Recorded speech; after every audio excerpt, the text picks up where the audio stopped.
Hello, welcome to another episode of the G.I. Joe New News Review. I am David Allen. We have a special guest today, one of the coolest cats in the playground. It's Chad, and it's Chad. Good morning. Hello, welcome for joining us this morning. Something. Yeah, it's all good. How are you? I'm doing pretty good. Um, Birthday was yesterday. Got a lot of love from everybody.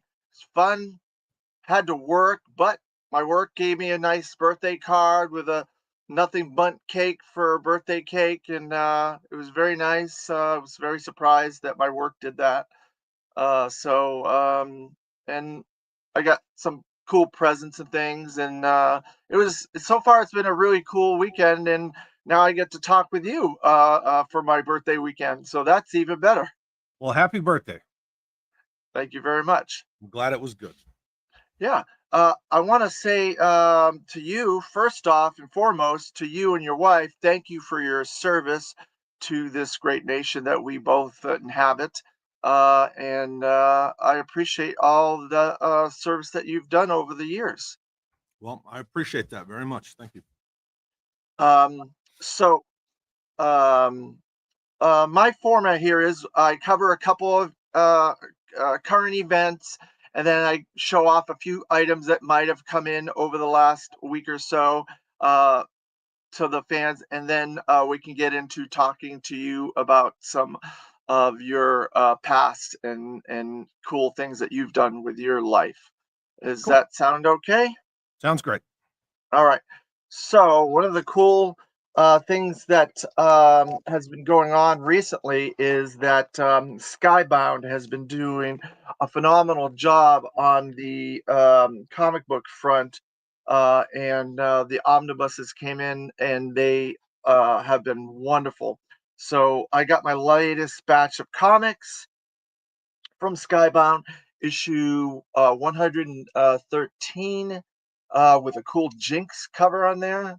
Are you into the Skybound comics by chance? Like the new Dark Energon stuff you're talking about? Yeah. Yeah. Yeah, I was really impressed with how they I don't want to say reinvented, but revitalized the varied histories of Cobra Commander into one kind of coherent history for him, and they definitely didn't shy away from a lot of stuff with how they kind of revitalized Cobra Commander. Yeah. Yeah, Void Rivals. Yep. So that's GI Joe 113, 112 actually, 312. GI Joe 2 from Joshua Williamson, Transformers. Daniel Warren Johnson is God. He's doing such a fantastic job in this Transformers. Probably one of the best Transformers I've ever read. Yeah. And Void Rivals by Robert Kirkman. This entire team that they have put together on these books has been fantastic. I've got to take my hat off to them and applaud everything that they've done. I agree with you that Cobra Commander is like the the best of all the Cobra Commander uh, origin bits that you've seen over the decades Yeah. put together into a cohesive storyline that makes sense, and it's cool and dynamic and kind of grabs you. A little gripping with some of the gore and stuff, but it was really cool. It really was. Yeah, spoiler alert, but to do the whole Cobra Law thing and then tie in Transformers into it, but make him as ruthless and bloodthirsty the way he was in Resolute, where he was not a joke whatsoever. Right. And Yeah. they did it seamlessly. I was very impressed. The Yeah. thing is now, though, they need to capitalize on all of that success and goodwill and positive word of mouth and do something with it. Yeah. I understand, like, the comics are the comics, and if their goal is to just make good comics that people like, they did it. But what you need to do is you got to capitalize on that. Do some kind of a crossover animated series. Start making toys of Dark Energon. Yeah, It's all content. thing. And I understand that they're starting to tie in aesthetics and the visual language of classified. That's fine. It is what it is.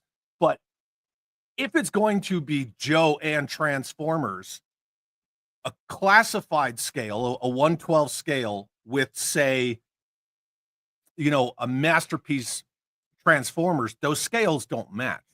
No. You got to go back to the Lord scale. You got to go back to world building if you want those scales to match, because I got a MP10 Prime right there with my Joe's, and he scales perfectly. You're 100% correct. On it. They got to do something. What's up, Jedi Ben? Good to see you, dude. Yeah, you're 100% correct about that. And I think there's something in the back burner. They haven't announced it yet. Probably they're going to do something. But I know there's a comic book crossover that's going to be this summer with all the titles. They've been alluding to it for the last 4 or 5 months. There's probably something coming. The the free comic book day special kind of alludes to that. I don't know if you get the Diamond preview guide or not, but that is there's a preview. Oh, I lost you. Looks like I lost Chad. So I'm gonna keep on going with this temporarily. Um, so I also got the two variant A covers that connect with Baroness and CoverGirl so far from the new G.I. Joe ongoing series. They kind of connect. Um, so yeah, there. Um, so as we were talking about the new comics, the crescendo of this cool new Cobra War. No, not too many spoilers, but there's a little bit of a feud between Destro and Serpentor. I don't think we've seen that in comics. Issue 2 has been really fantastic as well, and I think they've done a really good job with this so far. We'll see how it goes. Chad is back. I didn't leave. I don't know what happened. So I was just sitting here and the screen just went black, and then when it popped back, I don't know. Gremlins. We're good. Yeah, All right. sometimes that happens. Yeah, that's live. That's how it goes. Oh yeah, it's happened to me. So that's technology. What are you going to do? I was showing off the two A covers, the Baroness and CoverGirl A covers to the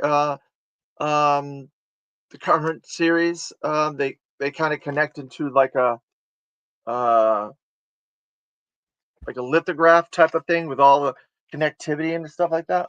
Yeah. But yeah, going back to where we were,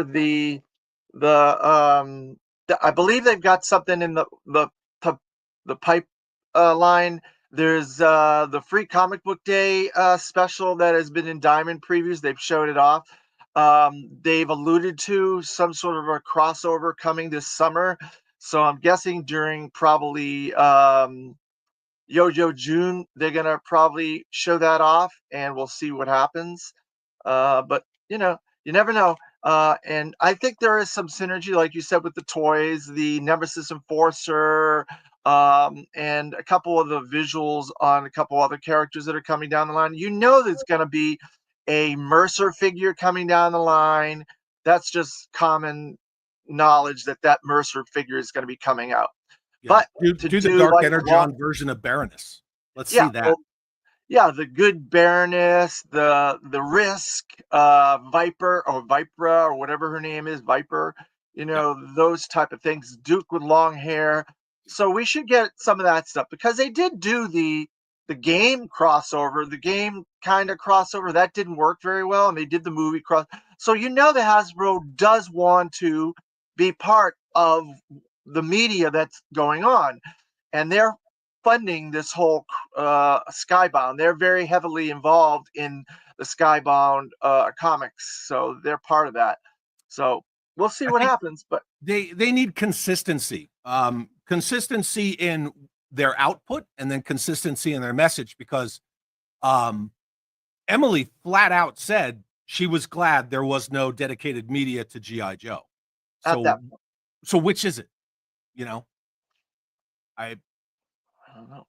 I'm not sure, but I get called like the negative stuff that really doesn't mean anything. It's just social media buzzwords that people throw around. But all I want to do is see my favorite IP that shaped my entire life succeed in every way that it can. That's all I want to see. It, yeah, it, you're it doesn't right. make me negative. It just means that, like, if I know you can do better, I'm going to say you can do better. Um, are you part? Have you been collecting any of the Renegade Games Studios stuff? No, sir. So I've been getting most of that, and this is the next role-playing game volume, the Intercontinental Adventures Factions and Actions Volume 2. Oh, Covers the Arashikage, the Dreadnoks, the October Guard, and a handful of international type characters.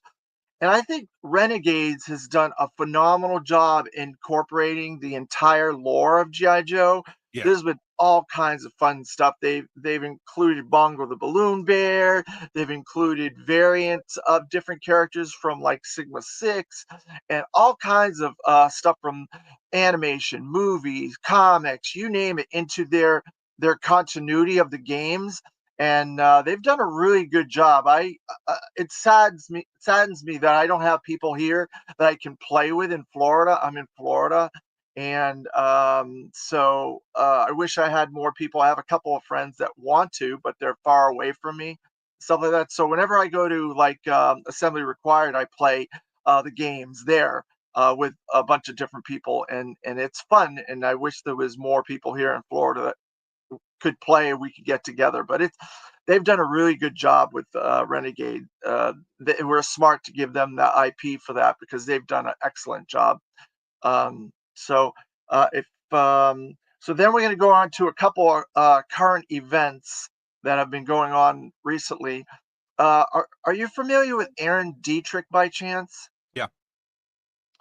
I guess he had contracted cancer over the last couple years, and so the other day he passed away.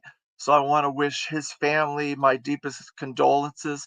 He was a very big part of the community. A lot of people loved him, and I've met him a handful of times over the years at different conventions and appearances and things, and he's a really nice guy. And his wife, Mary Mercy, I believe, is his wife, and she's very nice. And so I want to give my condolences to them and their family, and I wish them all the best in this trying time. On that, Yeah. um, Cancer sucks, man. it It, does. it Does. it affects a lot of people. It affects people in different ways. And it's yeah, it's a shitty disease. Sorry. I don't know how you are about the expletives, but yeah, it's a terrible disease, man. So Yeah, you're 100% right. My dad thankfully just came through a cancer scare and he had all his checkups and things like that. I guess he's going to have to go through another checkup this week because they're not sure 100%. They got everything, but they're going to go in and do a search. But he's pretty good right now. So uh, praise to that that he's doing okay, and I'm sorry for anybody else that is having difficulties. It's very difficult in this time. yeah, um, yeah, and that's that is too bad that people gotta die young to a disease like that. But yeah. yeah, um, you got some cool comments. yeah, I see a lot of these comments. Normally I don't get comments, but maybe one comment, it's after I do the video, so I'm reading some of these as I'm talking, trying to multitask. It's um, fun, right? Yeah, yeah, multitasking. but I'm a multitask expert, so with my job and everything. So, um, But you might notice that I put something over here that's kind of unique to a couple of the current events that are going on. This Revolution box set, and if you're up on the current events, Super 7 has just revealed the Reaction Micronauts Yeah. figures. Reaction And Plus, because they're O-ring. Reaction Plus. are they the Micronauts? I don't think are Reaction Plus. I think They they are. are regular Reaction. No, they're Reaction Plus. You you sure? Yeah, Tony from Okay. Analog Toys did a video on it this morning. Oh, so they are okay. Well, then never mind. They are Reaction. Well, that's even better. I'm not trying to throw you off, dude. Well, I thought they were a regular Reaction. Wow, that means they're getting into other brands with Reaction Plus. So that's an interesting thing at the moment, because right now, if you look at this box, all these brands are owned by different companies right now. They have the IP of all these different things. Like Mask is Loyal Subjects, ROM is Marvel Legends, Micronauts, Super 7, GI Joe is all these companies. Transformers is most of the companies as well. No one's got Visionaries yet. Nobody's got Action Man yet. But Yeah, and that's it. it's all Hasbro. It's just they choose what they want to license out and things like that. That's yeah, that's a good set. That Revolution set, that's really good. And then there's a Evolution. whole Yeah, story about Revolution. Roadblock and why Roadblock had to be in there. And There's a bunch of issues with this box set. I just showed it as an example to transition into this discussion, and I'm not very happy with that box set. There's a lot of issues with it. That Roadblock is a Renegades Roadblock, because they never did him in the Renegades wave, so they stuck him in there so they would have a Joe. So he doesn't really fit the theme, and he wasn't even in that design for Revolution. So Mhm. there's a problem there. And He was then last Mask, minute. what was that? He was last minute. So Yep. that's Bobby Vala's set. They made him at the last minute put Roadblock in because they were going to lose the trademark on the name. Yeah. And I heard that, and I just like, you couldn't figure out a better character, but I guess it makes sense from a business point of view and a company point of view that they would have to do something like that. Right. And then another one is the main villain, the main character of that entire crossover was a Mask character. And now I'm blanking on his name. Um, who's the main villain of Mask? Miles Mayhem. Miles Mayhem. He was the number one character in that entire crossover, right? But instead, we put another Matt Tracker, but changed the gender. And I'm like, why? What was the decision for that? And I talked to Darren Changed the DePriest about race. it, and he explained it. I'm like, all right. I'm just I was very disappointed with that decision. We needed to have Miles Mayhem and stuff like that. So this box set really it it gets me a little irked. But what do you think about Micronauts being O-ring through Super 7? How do you feel about that? I mean, if people want it, cool. Um, just because something doesn't speak to me doesn't mean I'm going to dunk on it. I'm sure someone out there is excited about it, and if so, that's cool. But it doesn't. It doesn't affect me at all. I see it and I'm like, oh, okay, cool, and then I just keep going on with what I'm doing. So, Well, I've been wanting a Baron Karza figure for quite a while. I almost had a vintage Baron Karza figure, and I went back to get it, and somebody had bought it before I could get to it. And I was, damn, I wanted that because he looks really cool, Baron Karza. And there's some interesting concept, but it's interesting because Micronauts is a very difficult brand because there are characters that Marvel created that they own, that the people of Hasbro can't use.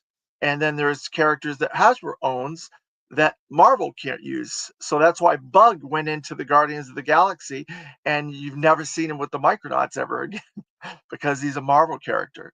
It's yeah, interesting. there's a lot of cross pollination and weird stuff. But Yeah, when Marvel does properties and they make stuff for these things like ROM, Micronauts, GI Joe, in fact, thankfully, I think Hasbro owns everything in GI Joe, so that worked out for them. But Micronauts and ROM didn't quite work out that way because Marvel owns the Dire Wraiths, they own Bug, they own a couple other things. So it's interesting. But I'm looking forward to seeing where it goes. I'll probably get these now that they're. I wasn't going to get them as a reaction, but I'll get them as Reaction Plus, just since you mentioned that.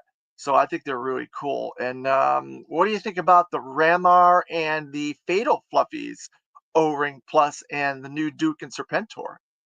stand by.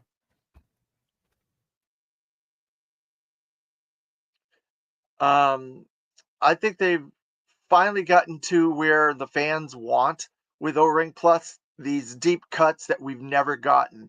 This is really where they want to go. Oh, you got a Fatal Fluffy and a Ramar? Yeah, I got 2 Wow. of each yesterday. Wow. Okay.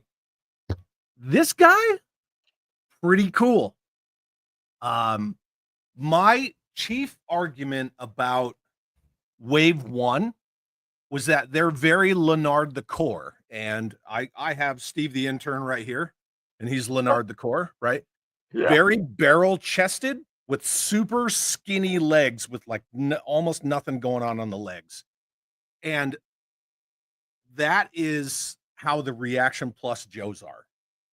Not knocking it, just pointing it out because I have a lot of Leonard the Core. Now, when you get into these two guys, that's all out the window. First of all, they're larger. They're pushing 5 inches. This dude's cool. The sculpt is awesome.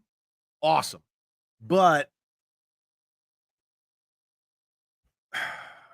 Super 7 Reaction Plus Joes are in that 83, 84 articulation where they have the swivel arm battle grip, but they don't have the ball joint on the neck from 85 moving forward. I guess that was intentional. One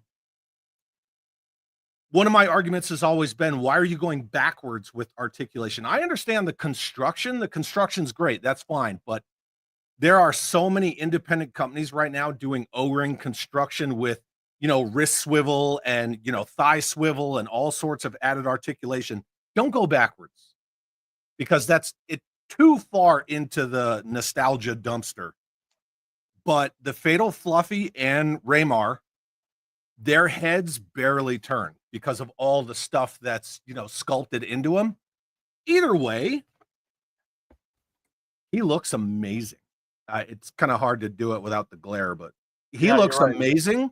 I have a hard time I just wish that he came with the docile version of the Fluffy. Yeah, I think that's my only thing. You could have easily just packed him in right there. Do it like Snarf. No articulation, just a little blob. Yeah, I agree. Same colors.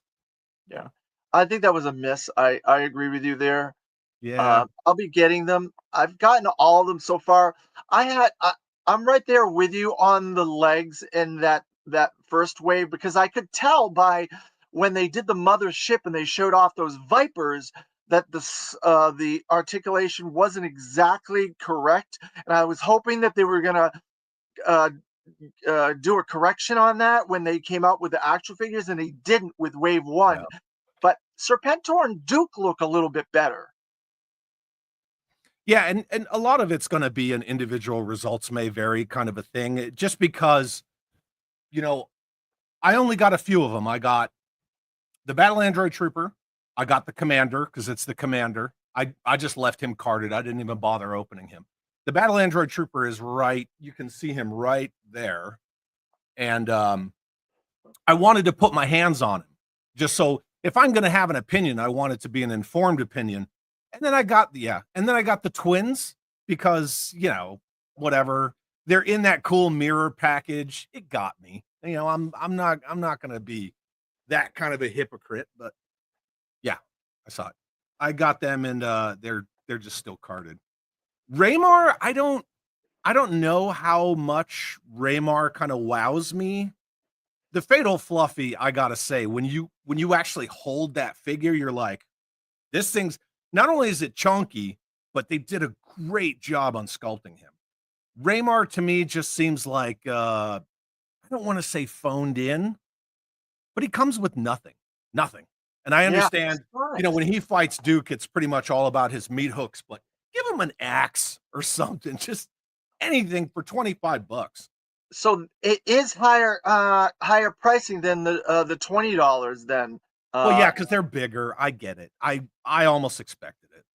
You know. so that's interesting. That's good because the reaction regular wave, they did the Duke and the Snake Eyes in the arena with a bunch of equipment, and their equipment was glow in the dark.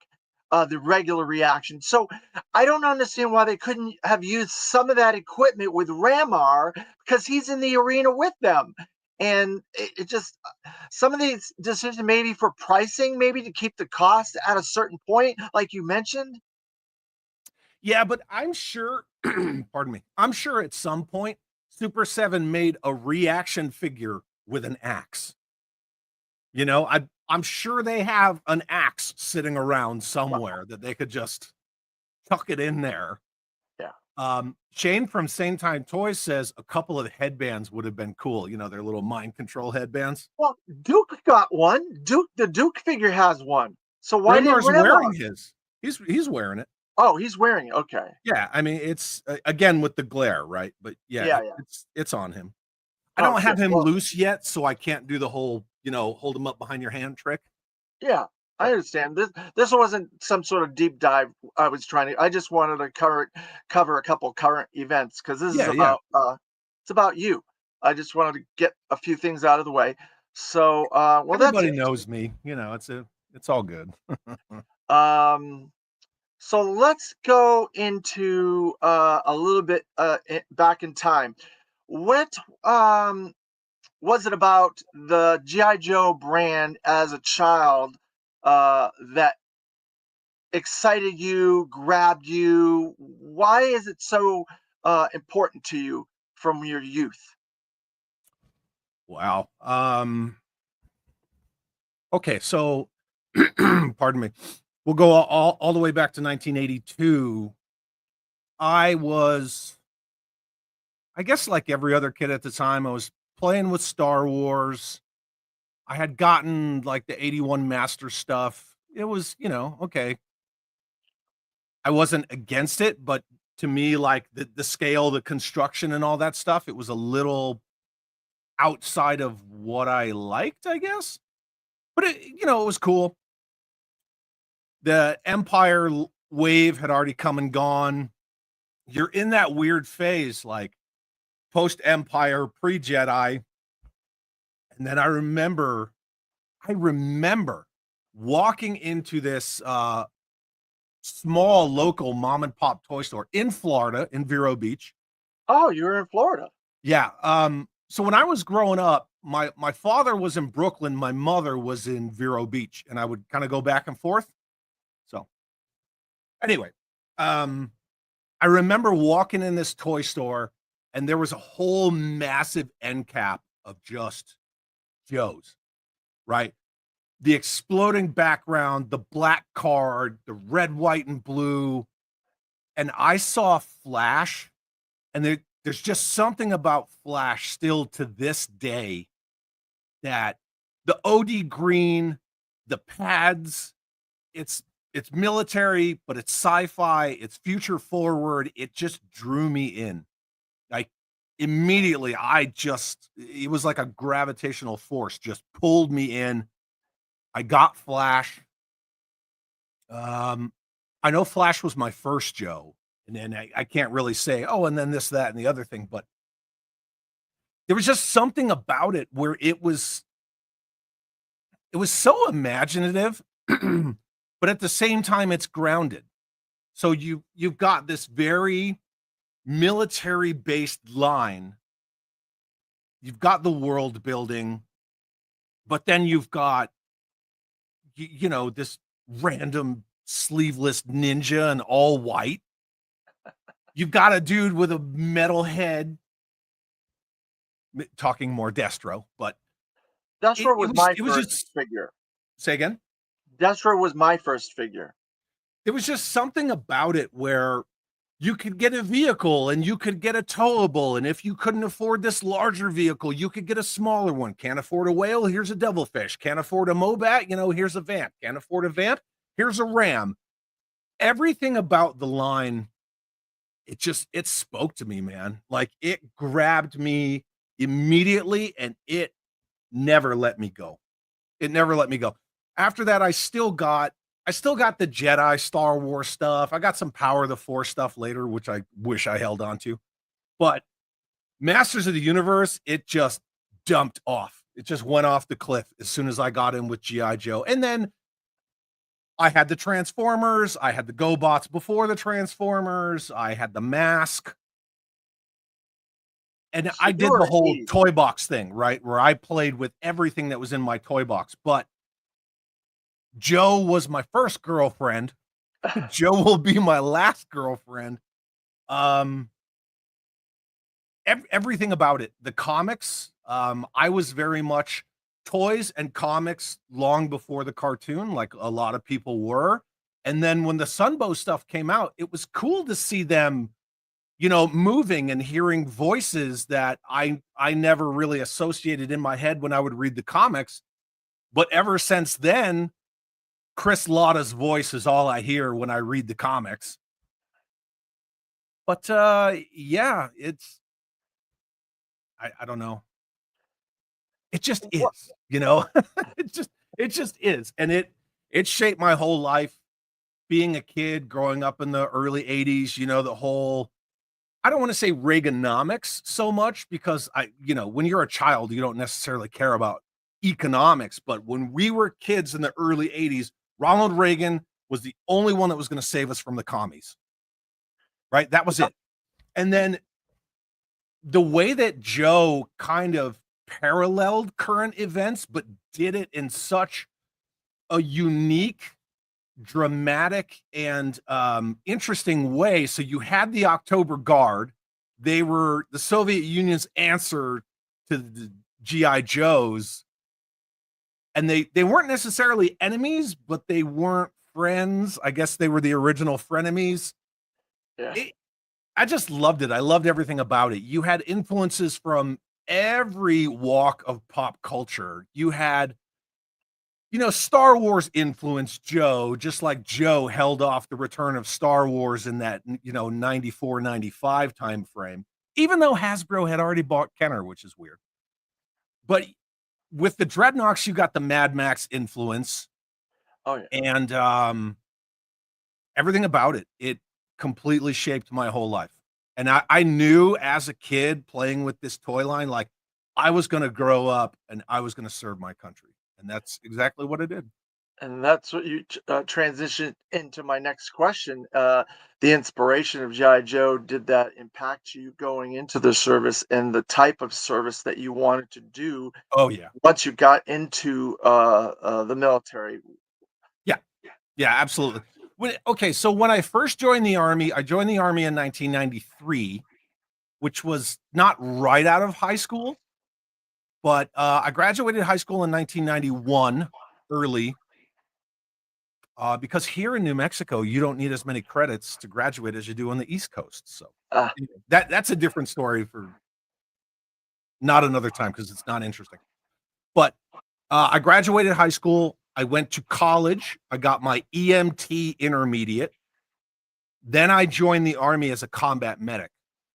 ah, So I wasn't always infantry. I was a medic first. And um, after a while, always getting attached to the infantry, units, but not being able to do the cool guy stuff that the infantry does. I was just like dragged along because I was part of a MASH unit. I was in the 351st MASH when wow. we still had MASH units. They've done away with those. And after a while, I decided, I kind of want to do the cool guy stuff. So I transitioned to infantry. And then I stayed infantry for the rest of my career until March of last year, 2024, when I retired. But yeah, and then I maintained combat medic as my secondary MOS throughout my career, and it served me in combat arms. I bet it did. yeah. because you always Yeah. need that person. GI Joe, there's always Doc or Lifeline or Med Alert or this guy or that guy on the front lines with everybody to make sure that in case something happens, even though the lasers never hit anybody. Uh, No, no. I mean, you know, a snake hit somebody in the heart once, but well, that's th- true. that's But he kind of only the went into a thing. coma and then he came out of the coma. Yeah, yeah. The, Yeah, co- yeah. We the don't need to get comics into were a that. little bit different. The comics were a little bit different. Oh, in the comics, they killed off the medic, which was terrible. Oh my God. In Uh, the comics, remember when the Saw Viper decided to put in some work on a whole bunch of them. that was But terrible. yeah, so maintaining the combat medic secondary MOS definitely served me. We always had a medic, so it's not like I was the medic. But you know, I could help with TC3 training, which is tactical combat casualty care, and yeah, it's more tools for your toolbox. So yeah, Did you have a code name? uh-huh. Yeah, What was your I had a call sign, Xerxes. Xerxes? Mhm. That's cool. I like that.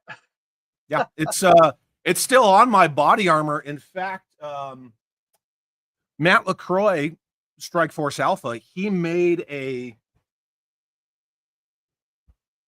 figure of me in Strike Force Alpha. Wow. I think I Yeah, probably and have that. Is that a one off or is that you his can see regular where it figure? says Xerxes on his, if it'll focus on him. But anyway, right here across his chest, it says Xerxes. Wow. I have a lot of the Strike Force Alpha figures. I didn't notice that on mine. Yeah. Now I have a Chad figure. Yeah, there's a couple floating around. There's some customs. Mikey from JMK Custom Works, who Matt is an amazing paint master and he's an amazing designer, but Mikey does customs. You know, that it's a little bit different. You know, it's kind of a 6 in one hand, half dozen in another. But Mikey's customs of me are, it's cool to see me in Strike Force Alpha aesthetic, but what Mikey did of me is legit head to toe perfect. Wow.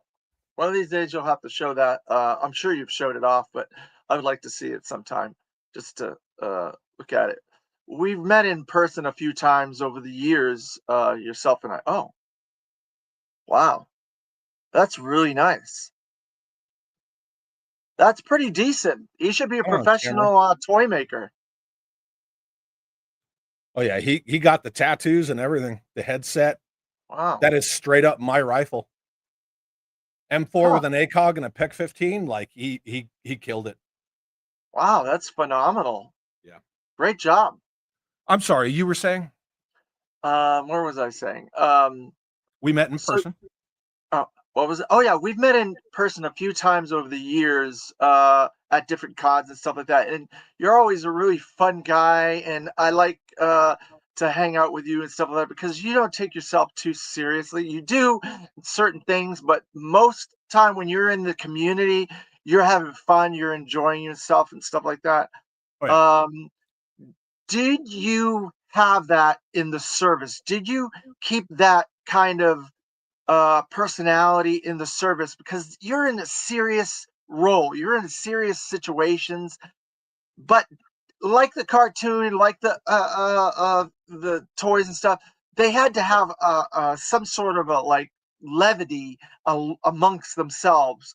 Did you get that in the service when you were in the service? Yeah. Same time Toy says, I thought Dave said we met in prison. No. Yeah, that'd be rough. I'd be the No, first we didn't one meet they'd in prison.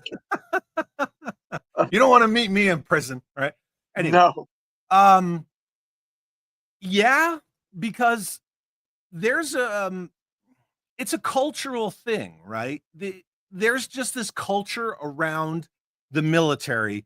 And within the military, you have like your little subculture. So, combat arms, which is only infantry, scouts, tankers. That's combat arms. Everything else is either combat support or like utter support. In the combat arms community, we're we all have like a very dark sense of humor, but it's a sense of humor because the nature of what we do, it's dynamic, it's kinetic, it's explosive, it's graphic, it's violent, but at the same time, like, we have fun. We have fun doing it. There's a term called embrace the suck, and I heard that. you know that, like, you're in the hardest job in the military, and that's US Army Combat Arms, Marine Corps Infantry, which is very, very small. For some reason, everybody seems to think that everyone in the Marines is like, a gun guy or a door kicker, but they're not. The entirety of the Marine Corps Infantry wouldn't even fill one Army regiment. They're very small, very, very small. And aside from that, and then like your special operations, your soft guys are combat support too, as much as that blows people's minds. We have a very hard job. We understand that, like, when all the pogues, which is a kind of a derogatory term for everyone who's not combat arms, to include MPs, yeah, when all the pogues are like partying or sleeping, we're out training, right? Because there's another term, moons out, goons out. We love to operate at night in the dark. Like, we will come find you in the dark. But because of all of that, we develop this very strong camaraderie, and just the senses of humor are dark. And I don't mean to be kind of a downer about it. It's always an unspoken thing, but I have seen horrible things that men commit upon other men, and I've had to I like to say ask of, but really, general military authority, hey, private, go do this, right? I have commanded kids, like 19-year-old kids, to go do things that people in civilized society just don't do. They just don't commit upon each other. And because of that, everything else is just, it's easy street. It's all first world problems. Like, I don't take myself too seriously. I really don't. People like to clap at me or whatever, and I just don't care. And like, if you want to come on my porch and think that you're like Billy Badass because you don't like what I like or I don't like what you like, I really don't care.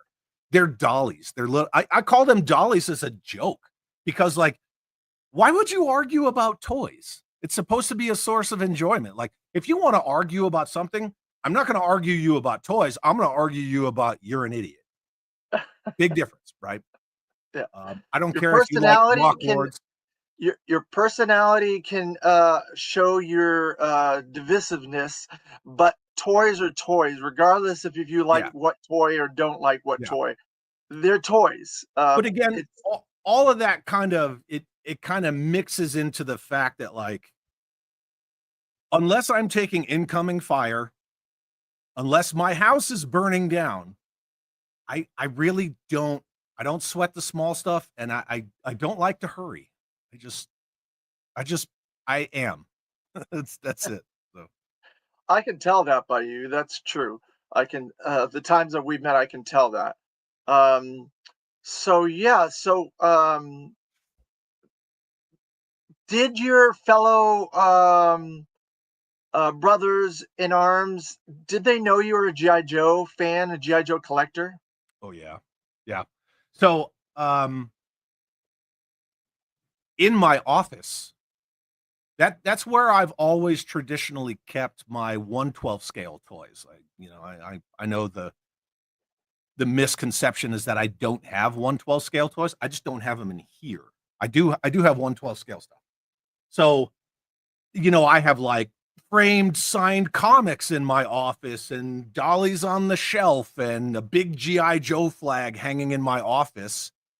And um no matter where I went, if it was stateside or what's called OCONUS, other than continental United States, I would always name my truck Destro. My truck was always Destro. It didn't matter if it was, a Humvee, a MATV, an MRAP, whatever the vehicle was that I was in, I would take either black duct tape or electrical tape and write on the cowl armor, the armor that's angled off the roof. I would put Destro on it real big. And I always had a 25th anniversary Destro sitting on the dash. Yeah. And I always wore some kind of G.I. Joe morale patch on my kit. And they allowed you to do that? Yeah. Wow. Oh, yeah. That's very interesting that they did that. I'm surprised. So were the other members of the your squad, your platoon, I'm not sure what the right terminology for it is, that were GI Joe collectors, or did anybody say, "Hey, I'm a Joe guy," if they saw you with one of those patches or whatever you had on, they recognized it and was like, "Hey, we're one of the same brothers," or whatever? There were people that would recognize certain things. I never ran into like a true dyed in the wool, like hardcore Joe guy where the more obscure things. So one of the patches that I wear on my brain bucket on my fast helmet is the Arashikage I Ching, but it's Ah, subdued. So it's in multicam with like a dark OD green I Ching, right? The water and fire symbol, yeah. fire and water. And I never had somebody go, "Oh man, that's freaking, Storm Shadows clan," or anything like that. Nothing like deep cut, I- but I would have people go, "Oh, hey, that's Cobra," or something like that. And yeah, I never really met any collectors in the Army. I did have a lot of people say, "Oh man, I joined the Army because of GI Joe too," Well, yeah, and I've it heard was a that a lot. it was a huge recruitment tool. It wasn't intentional. They didn't, work with the Department of Defense to get people signed up for the military, but it definitely was a motivator for kids of our generation to want to go serve. Yeah, I've heard that quite a lot. I've talked to a bunch of people at different conventions. I've talked to people at comic stores and stuff like that. Uh, there was definitely a huge uh, group of people that joined because of GI Joe, Oh and yeah. it's interesting the way that Kurt Bazigian kind of describes GI Joe. He does not describe it as a war toy or a military toy. He describes it more as like a freedom toy, trying to remember his exact words, um, a, a brand that was like the best of the services where they work together. Uh, I can't exactly remember the word he used, but he used a specific word, and it makes me always think of all these people that joined the military because of GI Joe, because of freedom, because of camaraderie, brotherhood, and those things. Not because it's war, because No. no one wants to go to war. I can ask 100 guys, maybe one out of 100 will say, "Yeah, I want to go to war." No one wants to go to war. Here's the thing in my experience. The guys that always want to go like, snoop and poop and find a fight, it's called movement to contact, right? It's one of the principles of patrolling. The guys who always want to get in a firefight, they're generally the ones that burn out in like a month or they just lose it. Right. Um, and that is the brilliance of, to go back to what you were just saying, the brilliance of Operation Blastoff with Bob Prupus and Kirk Bazigian and those guys. They took everything from G.I. Joe that came before. You're talking from 64 movable fighting man all the way to like Bullet Man, Super Joe, all that stuff. And they said, okay, let's take the entire history of G.I. Joe to this point, kind of ball it up like Play Doh, and we're going to create a daring, highly trained special mission force. And that's what they did. And it wasn't what the original Joe did, where it was like you have like, action Fighting soldier, Marine, action marine, action action soldier. sailor. Here's the Right. Japanese soldier. It wasn't Yeah. like that. It It wasn't that. was, Yeah. we're going to create a new enemy, a whole new lore. It was brilliant, man. It was lightning in a bottle. When you got guys like Prupus, Bazigian, Rudat with Larry Hama, he's backing them up. They're backing him up. He's writing the file cards. They're creating the designs, the comics. You're just firing on all cylinders. You got Hector Garrido, all these other awesome people, and they just killed it. They It killed was it. like Kurt always says it was insidious. They were coming after these children with an insidious plan. And I feel bad. I'm Yeah. like, thanks, Kurt. The way we But took their money. Yeah, he yeah, loves to say that. exactly. Yeah. Yeah. So I always think of that, but what you do is really serious, or what you did is really serious. It's important uh, for the freedom of this country and stuff like that. And so GI Joe is it's fun, it's enjoyable, it's toys, but it's definitely not what you did. Um, and that's why I'm curious. Having those outlets, we talked about it off screen a little bit. Having that outlet that you could go to after you had a day off, or I'm not exactly sure how all that works, where you could go and decompress and read a GI Joe comic, and then like laugh at the comic, because no, that's not as much as Larry is a detailed oriented military guy. I'm sure you must have laughed at some of this stuff, but he keeps a lot of the real terminology and stuff. He does do Yeah. that. Yeah.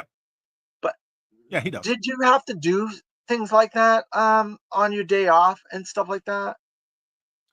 Well, you always have to have a work-life balance in anything that you do. It doesn't matter if it's being a gun guy in the infantry or just having a stressful civilian job. Like, you always have to have that decompression time and, personal reflection or downtime. Downtime's good. So, I mean, I guess that's really the only way I can answer it. I mean, it's not like I colonized the moon or anything, it's no. um, For as so much as I'm a Chad, I know a lot of people have this false perception that I'm like all about like bigger, louder bravado, but I'm really a reserved kind of person. Like, I very much just, you know, no big deal. uh, s- sometime Toys says downtime kills me. I appreciate my downtime more than my work life. I could be in my home like most of the time, and I've had people tell me I can't stay cooped up in my home. I'm like, I can stay cooped up in my home. I don't need to go outside because there's so much stuff that's out there that's wrong. I'd rather be in here. And I think a lot of it is, what is the perception of downtime? Because to me, especially for the year that I stayed retired, and that was by choice, right? I wanted to, like, recharge and reset and, just get a different perspective on things. I recently did go back to work by choice because I felt like I still had value to add to some organization. But, you know, a lot of things can be considered downtime. That doesn't necessarily mean being bored. Right. But, I come out in my Joe room and piddle around and, work on a custom or just rearrange my shelfies. That's downtime. But again, it's the personal perception. Yeah. What do you call downtime? You know what I mean? Exactly. Exactly. Yeah, he says, I love chilling, but waiting to turn it on drives me nuts. Yeah, okay. That I understand. Waiting was one of my biggest irritants in the military. I hated waiting. Hated it. And even when I reached a certain rank where I could control a lot of aspects of what went on, I still couldn't stop the waiting. Oh, speaking of military guys, Bear 11 Charlie's here. What's up, brother? He's a mortar man. Wow. He's 11 series, which means combat arms. Yeah, the waiting just sucks. Like, what? Why are we waiting? Nobody knows why we're waiting. We're just waiting. It's like, nah, screw this. I'm not waiting. That's a topic I want to cover, but I want to touch on something else first. Is the series that you did where you had the real military people come on to your show and you talked with the real military people, and they were Joe fans and stuff like that. I want to touch Joe's on that. talking Joe. Yeah, that was Talking Joe. It was called Joe's Talking Joe. Oh, yes, that was your series, right? Mhm. I want to get back to that, but I want to touch on one thing real quick. Um, my little brother, he's a Navy man, and he started in the Navy and then transitioned into the Coast Guard and stuff. He met his first wife in the Navy. They got married in from boot camp, and they had a child and stuff like that. But it didn't work out because there was like that adrenaline when you're in the military and you're in that like that emotional that like I don't know what the correct phrasing is, like energy, like kinetic energy of the military. You're out of boot camp, you're close with each other, and I think he lost that after a period of time when he married his wife, and he ended up divorcing her and stuff like that. But you've been with the ma'am for a long, long time. How did you find that situation? First off, how did you meet the ma'am, and how did you find that situation? Because my brother couldn't succeed at it, but you have clearly succeeded. How did you? If it's not too personal, I apologize. Nah. Um. hmm.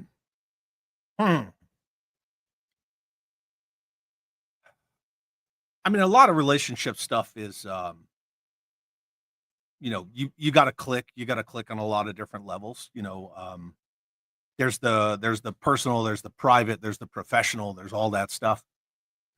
I first met the ma'am because she was the only female in our entire infantry brigade combat team, which is that's a big ass organization. She was the only female who was a qualified infantry officer. They're very rare. So, last I checked, and I don't give a shit anymore, right? Because I'm retired. But last I checked, in the entire U.S. Army, there were only 26 qualified female infantry officers. Um, she just, she just always, she motivates me. She inspires me, and she always impresses me because if there's like, I don't want to say like a roadblock or anything, but if there's a challenge with kind of a high wall or like a steep curve, she will attack it. As soon as they open combat arms to female, she's like, "I'm going to do that," and she freaking did it, man. She did She's a Ranger, badass. she did Air Assault. She's MCCC qualified, which is Maneuver Captain's Career, so she's fully qualified. And I first met her before one of our deployments. So she is a tried and true, what's called a Benning baby, Fort Benning, Georgia, which they've changed the name of it to Fort Moore, whatever. That's all political stuff, Civil War names, whatever. But anyone who's combat arms will always call it Fort Benning. That's our culture. So she went to Benning. She went to OCS, which is Officer Candidate School. She graduated OCS. Then she went to what's called IBOLC, which is Infantry Basic Officer Leader Course. So she could become a qualified infantry officer. Then Ranger and Air Assault. And then she showed up at the battalion, like fully qualified. And she just always had this, like, she has this stance. Like when she's in uniform and she does this, like, she kind of does this stand, and she like kind of cocks herself like that. And I'm like, man, I always tell her she's a bad bitch. And Oh, I always tell her that. And she is, man. Like she sometimes has, Tori says she's badass. oh yeah. Yeah. She's just her crazy matches my crazy. Like our energy is the same. And it doesn't matter if I'm still in uniform or not. It doesn't matter what we're doing. Like we have the same interests, we have the same drivers, we have the same passions. She's part of the Finest Costume Club with me. She hunts toys with me. She buys a lot of toys for me. Um, you know, she loves what I love. I love what she loves. She's a huge Battle Cat fan. If Wow. it's Baroness, Cobra Commander, or Battle Cat, she's all over it. And I don't know, it's we just we just work. We both see everything that we do as challenge and encourage, right? Like we challenge one another and we encourage it. And I just love to watch her go, man. Like Uh, she's a trip. Like if you ever meet the ma'am in person, like she's very sweet, she's very personable, but there's almost this like palpable kind of electricity that comes off of her. Like she very much controls her 3 feet of space. wow. And she's just like me, like, very, very cordial, very nice, very approachable. But like there's that one moment where if you cross it, I love to call it the invisible line of death. Like she she she has a term. She says, "I'll get that ass, boy." Like she like you cross that line and she can be really aggressive. Wow. That's interesting because I I I I'm nowhere near obvious you guys, but I can turn on certain things. There's buttons in my brain. I can turn things on when I'm at work and trust me, I'm not in the military, so I'm not trying to equate what I do to what you guys do, but it's kind of a battle ready kind of a thing, and I have to click that off when I come home because I Yeah. can be very aggressive and stuff like that and stuff, and that's fascinating to me. My partner is my perfect mate. I very much look to God for finding this individual and bringing him into my life because I wouldn't be the person I am today without my partner. And we each have our together and we do things a lot together, but then we each have our separate, like G.I. Yeah. Joe is my thing, and his is Nancy Drew and serious children's novels and things. But is exactly like you said, we can come together and we can go forward very, very well together. But when we want to do our own things, we can do our own things as well. And I can Challenge and click, encourage, right? yep, That's exactly right. that, Because we that's all have, it is. Challenge and encourage. Like, yeah. So I think that's fascinating. Thank you for sharing that. sure. Yeah. Um, if I get too personal in this, you just let me know. Don't worry about it. Just there's the unspoken questions that you don't ask, right? You know what I Yeah, mean? Yeah. yeah, Okay. Just as long as we don't go down that road, we're good. right. Um, so let's get back to your series that you did. One of the most fascinating series I think I've ever seen a toy podcast or a toy reviewer or toy community podcaster cover. And I thought it was fascinating to hear these stories of these gentlemen and these folks that were in the military and how they equated their lives in the military to GI Joe and things. And I wish that you could continue that series. I don't know how many more you could have done, but I thought it was fascinating. So, first of all, thanks. That was kind of the conversational brainchild between myself and Jeremy Jernigan, or Authority Figure, or whatever people want to know him as, who did the Loose Book Complete with Ryan over on 3POA. Jeremy's a super awesome guy. He's a combat arms guy as well, but we know a lot of people who are not only GI Joe collectors but YouTubers, and they've been around the game, who they're service members as well. And I think that it's a unique approach to talk about GI Joe from the standpoint of combat service members, because not a lot of people do it. Oh. And Jeremy and I decided that we were going to do a show, just called Joe's Talking Joe. And then he got PCS'd, which is a change of station. So he got relocated from where he was to someplace else, and then he got really busy, and then they had a baby, and life always comes first. This stuff, it's recreational, it should be fun. And if you have to stop real life stuff to, do YouTube shit, it's probably not the best formula. And I love Jeremy, and we still talk all the time, but he's got other stuff going on. And that's okay. But yeah, we could have kept going for as long as we wanted.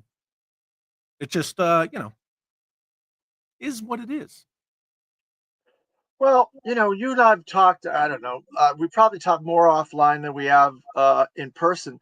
But it's all about fun, finding the balance of the fun, and trying to, if you lose that fun, it's not fun anymore. So that was the fascinating thing about that series, was you were talking about something fun, but you're also talking about something serious. And so the line that you had with each interviewee was a little bit different for each person, because we're all different. We're not all cookie cutter clones of one another. So we're going to find that balance a little different.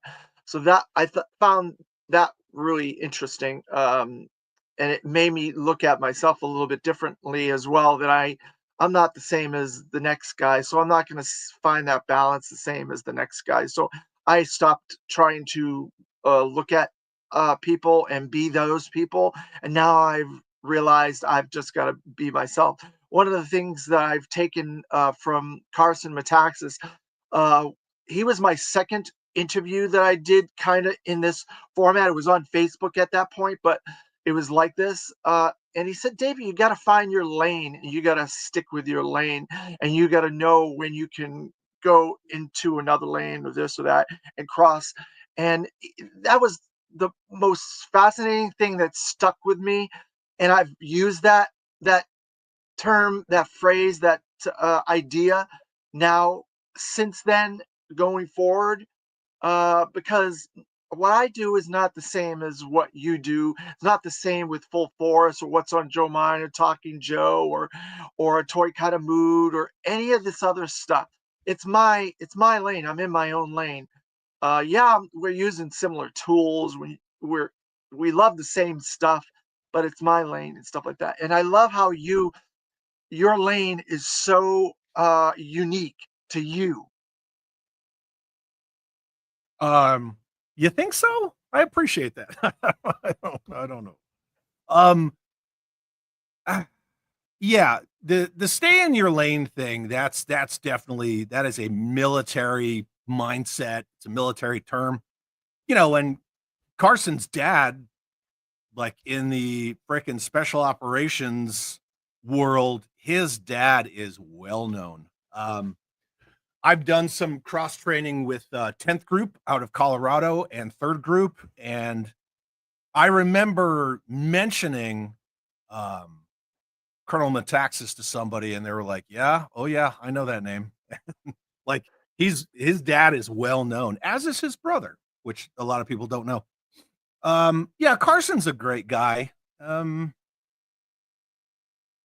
don't. It's hard to describe like me and my shtick and what I do. I don't really have a, what is my lane? I couldn't tell you, honestly. I don't do classified. I don't know if you want to walk through that minefield, but we can if you'd like to. I don't No, do classified. I mean I have a few, but I don't do it. I won't do it. I don't really review toys, but I like to do what my active subscribers, because there's a difference between active and passive, right? And you have to engage the active ones more so than the passive ones. They're just numbers. If my channel members or subs or whatever say, hey, like, oh, you got freaking, Fatal Fluffy and Raymar, I really want to see you review those. Am I considering it? Yeah, because I did the Battle Android Trooper. But I'm not a reviewer. That's one thing I will firmly say is not in my lane. Will I open something and give my opinions on it? Yeah. But do I consider that a toy review? No. There's a few times I have pulled things out of boxes and said, oh, here's my opinions on it. But really, it's just to like share it. I'm not trying to, sway or dissuade someone like, you should go get this or don't buy this, because I don't care what your opinions are. I don't. And I'm pretty sure a lot of people don't care what my opinions are. I've never been a person who says, "Oh, I want to go try this restaurant out. Let me look them up on, Yelp or whatever." Or I might want to see this movie. Let me go look at Rotten Tomatoes. No, because I've always been of the opinion that we are all unique individuals, and not everyone's opinion is going to align with someone else's. So someone else's opinion is not going to, have any effect on me whatsoever. And I very much project that. Dude, I don't know. Like, what do I do? I look around and I go, you know what? I want to talk about this week. And then I just pull it out and discuss it. But I always try to do, I guess, a little like Electric Company or Sesame Street in there. We're like, we're going to talk about this toy, but then we're going to talk about like, well, this is who designed it, and this is when it first came about, and this is how it changed, and this is this, and this is that, and screw you, Ginger Kent. You and Alan Hasselfeld killed a real American hero and Sergeant Savage. Because I think how we got what we got, how we got away from what we had, and how we got where we're at now. I'm a big fan of the whys. I'm the Why same way. this? Why that? Why this now? Why is the toy industry in the shape that it's in now? And I know a lot of people are like, ooh, there's a new shiny toy, and that's all I want. And I'm like, nah. No. I don't know. I don't know. I'm with you on that. I'm not. That's why I don't do any kind of. I show off my new ones when I get them on videos like this. My new classified. Hey, I like this. I like this. I don't like this. I don't like that. But I don't review classified because everybody and their brother, uncle, aunt, and cousin are reviewing friggin' classified. So I'm like, I personally, I try to do reviews of things that no one's reviewing. Who's reviewing Renegade Games Studios? Who's reviewing Mega Constructs? There were a handful more Robo Sculpt 2 reviews than I would have liked. I reviewed mine.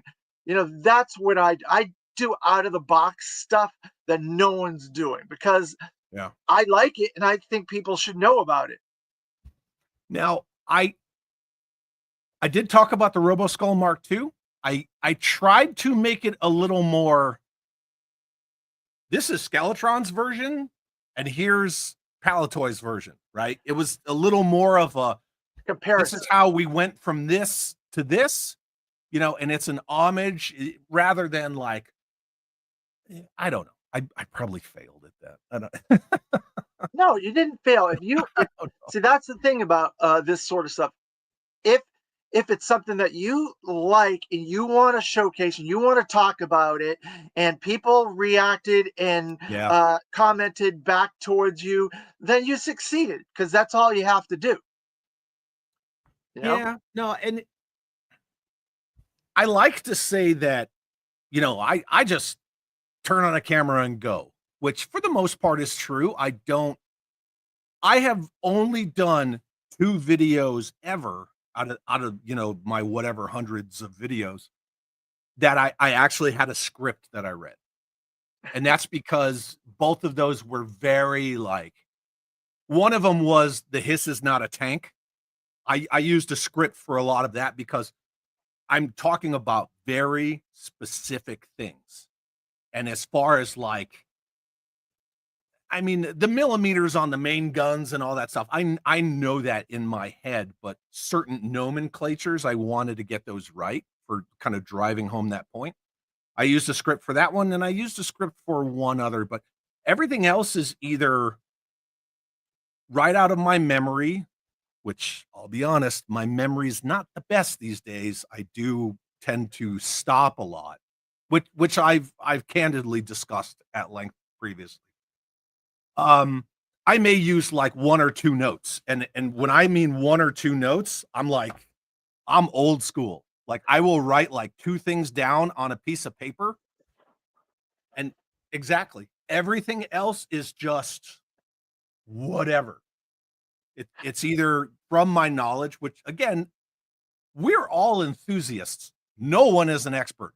Carson's not an expert. He'll admit it. Dan Klingensmith's not an expert. Even most of these guys who shaped and worked on G.I. Joe, they forget half the stuff that they did. And they're the experts. So we're all enthusiasts. We're all humans. We all make mistakes or misspeak or, misremember something. Oh, I do it all the time.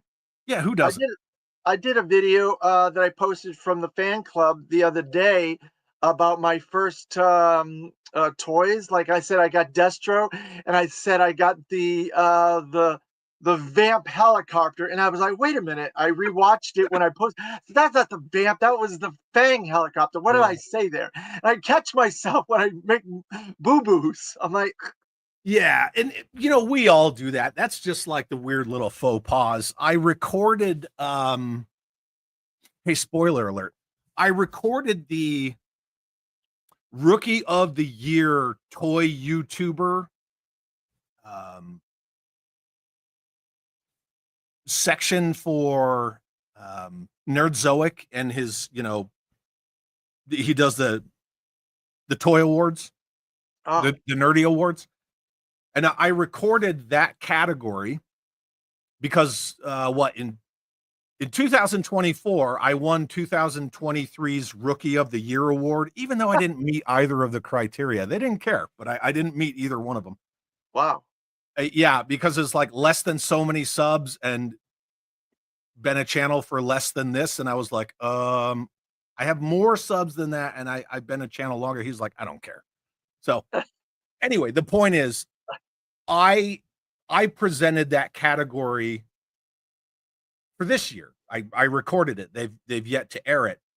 And it's Nerd World Order. And one time I said Nerd World Order, and then 2 times I said New World Order. I had to go back and like ADR it, right? I had to re-record audio for it. And like, I didn't even know that I did it. Another time I was talking about Sergeant Savage and the Joe Kubert art. Now, obviously, I know his name is Joe Kubert. One, his name's on there, right? I'm looking right at the package as I'm talking about it. 2, if I know it's pronounced Kubert, pretty sure I know what his first name is. But I said John. I just said John, and dude, people will actually, and that's why I use that word because it's just funny. But Most of I my like when things, people correct me. but Sometimes, most of the corrections I get are spelling because I have dyslexia and I sometimes misspell things.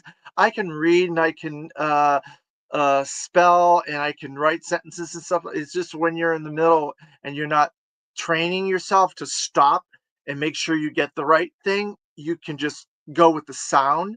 And that's how my brain works. So I get a lot of that, like, oh, you spelled this wrong, and I have to go back and fix it and stuff like that. But whatever. yeah. I'm not See, that worried about it. I just put in the chat because Same Time Toys said, I consider Chad a keeper of the Lord, which I really appreciate, you know, him saying that. And I went to say, thanks, Same Time Toys, Sierra Tango Tango, and I put STS. So I don't know. It's because your brain isn't you technically your brain is trained to stop and think and analyze because of the of your work, but I have to do the same thing in my work. But when I'm at home, that I'm relaxed, I do mistakes. I make mistakes because I'm in the middle of this and I'm like, wait a minute, I just said the wrong thing. Whatever. Well, yeah, and it's one of those things, right?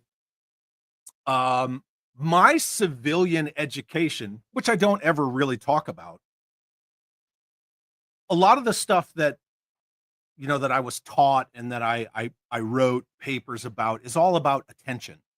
And how many times can you split your attention and still be functional in the areas that you're splitting the attention to? Exactly. The reality is twice. and that's it. So as I'm writing thanks to him in the chat, initially I put his name. And I know there's kind of this thing with people on YouTube. Some people don't care if you use their real name, and some people want you to use either their, you know, I Handle. almost made a weird reference to Jay and Silent Bob Strikes Back, the online handle Wampa One, or they want you to use their channel name.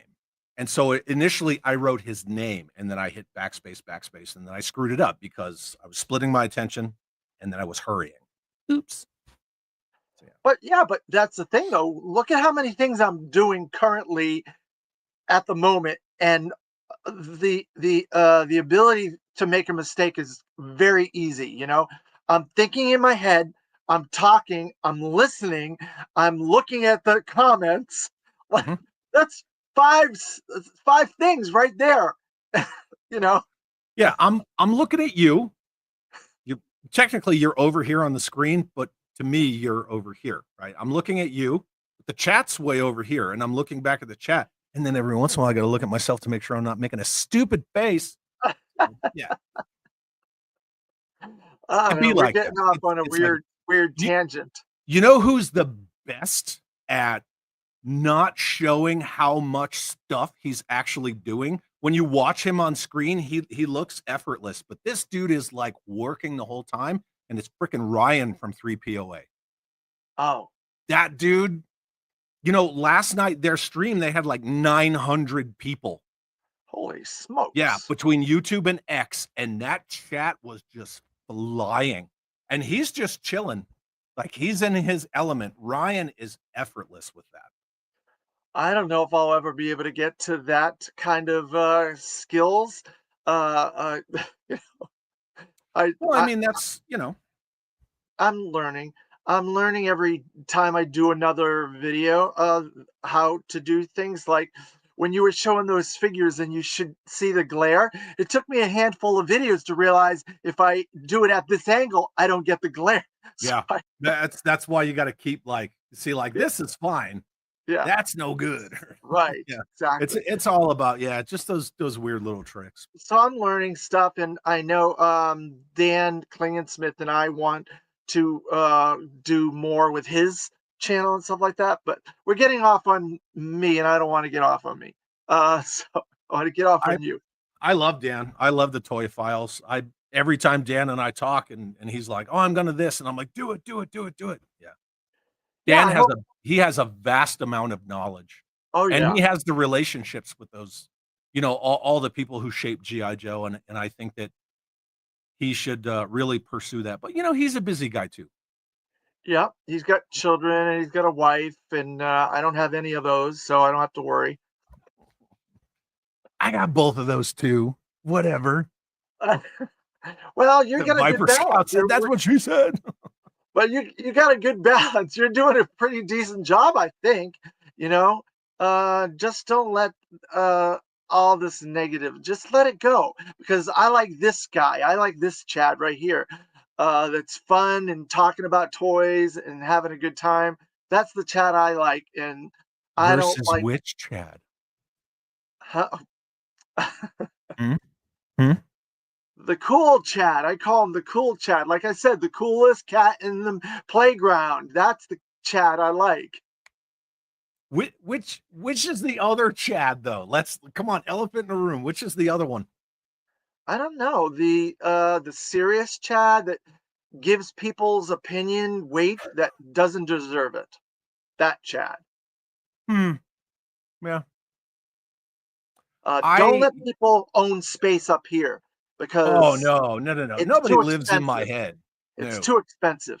That's the common misconception. Just because like if somebody, comes on my porch and starts running their face, or decides that they're gonna like clap at me on Instagram and make some kind of like vaguely referenced thing. No, they don't live in my head.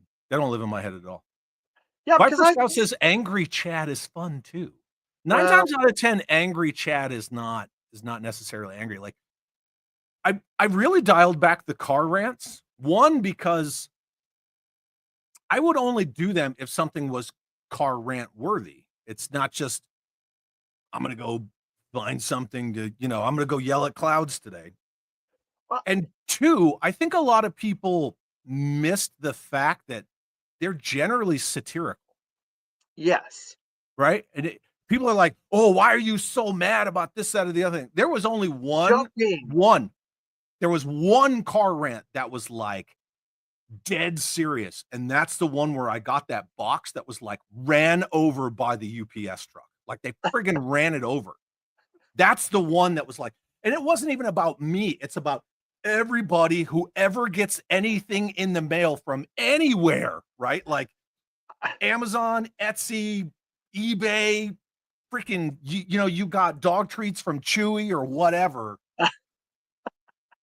Why are you running over boxes? Like I that I made get me a lot mad. of I get a lot of hate because people, when they realize where I work and what I do, it's like they put all the hate from that perspective on me. Like it's I own the entire corporation that's a global, worldwide corporation, and they put the friggin' whole thing on me. Like I control all this, and I Yeah, don't. I said I just happen to work in one facility, in one state, in one town, and I yeah. do the best I can with my facility. And I'm not part of the shipping or the packing or the drivers that drop it or off or what. I have nothing to do with it. Yeah. Viper Scout says Lorenzo Di Bonaventura lives in Chad's mind. No, no, no, no, no, no, no, no, no. I just he's one of those people. He's like this weird Hollywood enigma. He Yes. he fails upward, and the dude just sucks. And he doesn't live in my mind rent free, but But it's very much like a why is this guy allowed to persist? well, and And it's that's the just thing, one of those questions. because he has money. He has money. That's why he's allowed to exist. I don't think he wants this stuff to fail, and I don't think he wants us to get unhappy. I don't think he wants to make us unhappy. I think he wants to make us happy. But his reasons for trying to make us happy don't always align with what is correct in making us happy. And that's a difficult situation to unpack. And I hate using that word because I hate that, but it's the truth. Let me I hear your argument. I have a counter for your argument. I don't think he gives a shit what anyone likes or dislikes. I think he just wants to maintain his clout, maintain his power in Hollywood, and make money. He doesn't care about the rich history or lore of G.I. Joe. He cares about his opinions being right and having the weight to throw it around. Like when he walks into Hasbro and says, that hood is bad, get rid of it. That's what he wants. Because otherwise, that Snake Eyes movie would not have been what we got. Yeah. I don't, there's a lot of issues with that movie. overall, it's it's not my favorite, but I can see the decision making process, how they got to what we got. I can see those decision making and why they chose the decisions. Maybe they weren't the greatest decisions, but there are way worse things out there than that. You have. It's like you have this ability to get a Larry Hama in the film, but then you don't utilize though that skill to help your movie. You use him to walk down a weird lit alleyway, and that's it. I'm like, what? With an umbrella, you barely even notice him. Yeah. So that was a decision. I agree that there was some problems, but there is other parts of it, like I love some of the martial arts stuff. I love some of the camaraderie with Storm Shadow and Snake Eyes. Trust me, the continuity of the two characters is way off, but there were scenes there, the Brotherhood scenes I like. There's parts of it I do like. I like the Baroness and Scarlet stuff. There's parts of it I do like, and there's a lot of parts I don't like. But I don't know. Let's not get off on that. No, here I'm. No, you said, and I'm coming in. One, I like you, man. Like you have a very positive, upbeat. Like that's your lane. Your lane is like you're all compliment sandwich, right? Like you're positive, and then you point out like very briefly stuff that like you don't like, and you don't even really quantify. You're just like, yeah, there's some stuff that could have been better, right? And then you go back to the positive. I like that. I appreciate that. I really do. So I just wanted to say that. Two, I don't call her the Baroness. I call her the Kareness because she looks like one of those entitled little spoiled baby cries who's more apt to say that her latte is cold than be some kind of like, international terrorist. She just looks like you could just push her over with a stiff breeze. 3, that movie, going off of what Doomed Huh says, he says the Snake Eyes movie was pretty bad. I don't know how Hasbro even allowed it. This is not opinion. It's not conjecture. This is fact. That movie hurt the G.I. Joe IP more than anything has in the history of the entire IP, talking all the way back to 64. They could have not put that out. Paramount, Hasbro, Lorenzo di Bonaventura could have taken the tax break the way that Warner Brothers and Zaslav did with that Batgirl movie, and they could have just let it go. Everything that is current day G.I. Joe, I don't want to say everything, most things. The Operation Blackout game, Classified, that movie, and the animated Snake Eyes Storm Shadow show, all of those were supposed to be combined, right?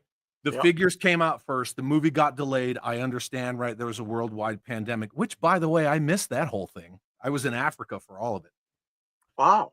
All of that stuff was supposed to be combined together. And all of it failed.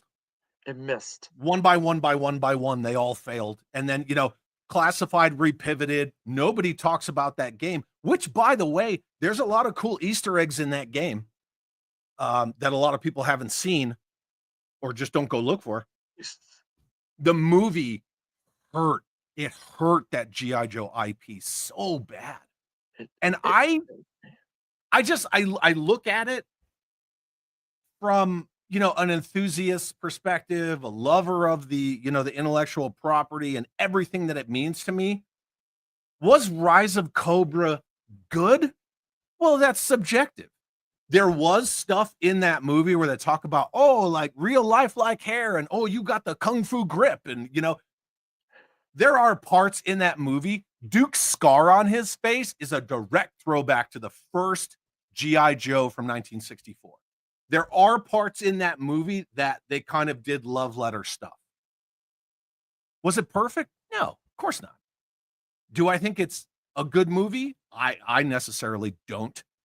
Retaliation was a step in the right direction. And, then they were supposed to do G.I. Joe 3. Speaking with Mark Webber and other people who were there at the time, the writer and Dee Bonaventura were like, "Oh yeah, in the third movie, we're gonna kill Cobra Commander in the first 5 minutes in a coup." Like, wait, what? You're gonna what? And then that whole thing just fell apart. But to me, that Snake Eyes movie, I'm not saying it's a bad ninja movie, but if you had not done reshoots to put more G.I. Joe in your not G.I. Joe movie, and you can tell those reshoots are they're very jarring. Like, why are you calling Scarlet when she's about to walk in a bathroom and beat up a bunch of dudes? There's no context to that. They just like chucked it in there. And I think they should have put Michael Dudikoff in there in like a cameo. They could have called it American Ninja in Tokyo, and it may have made more money. And your main character is a jerk. He's the bad guy in his own movie. He lies to everybody. He screws everybody over. He uses them. He destroyed the Arashikage clan. Yeah, that's the number one problem. I don't understand who at Hasbro thought, because from speaking to all the executives and the people that I've interviewed over the years and stuff like that, they're not going to do anything outside of Joe versus Cobra. That is their IP. That is what they're doing forward for the foreseeable future. It's Joe versus Cobra. So if it's Joe versus Cobra and you're focusing on that IP, the number one problem that I see of that film, who thought that making Snake Eyes the villain of this piece was the right way to go? You have his father there, and he wants to avenge his father, but there was a better way to do that than to make him betray everything and everyone. I don't understand all the people that were involved that make a movie. Yeah. Who out of that group of people thought that was a good idea? Every one of them. And the issue with that, especially that beginning, the whole thing with him and his dad and walking through the woods to the cabin, it sets the tone where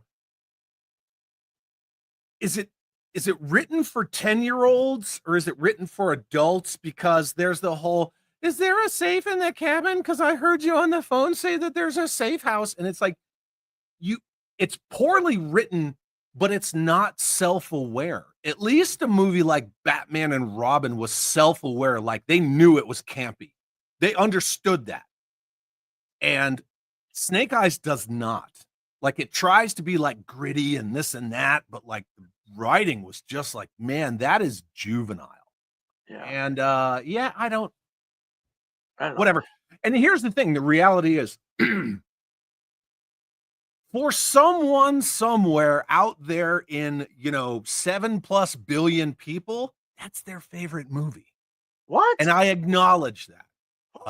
It's not mine, but if it's yours, I love Megaforce.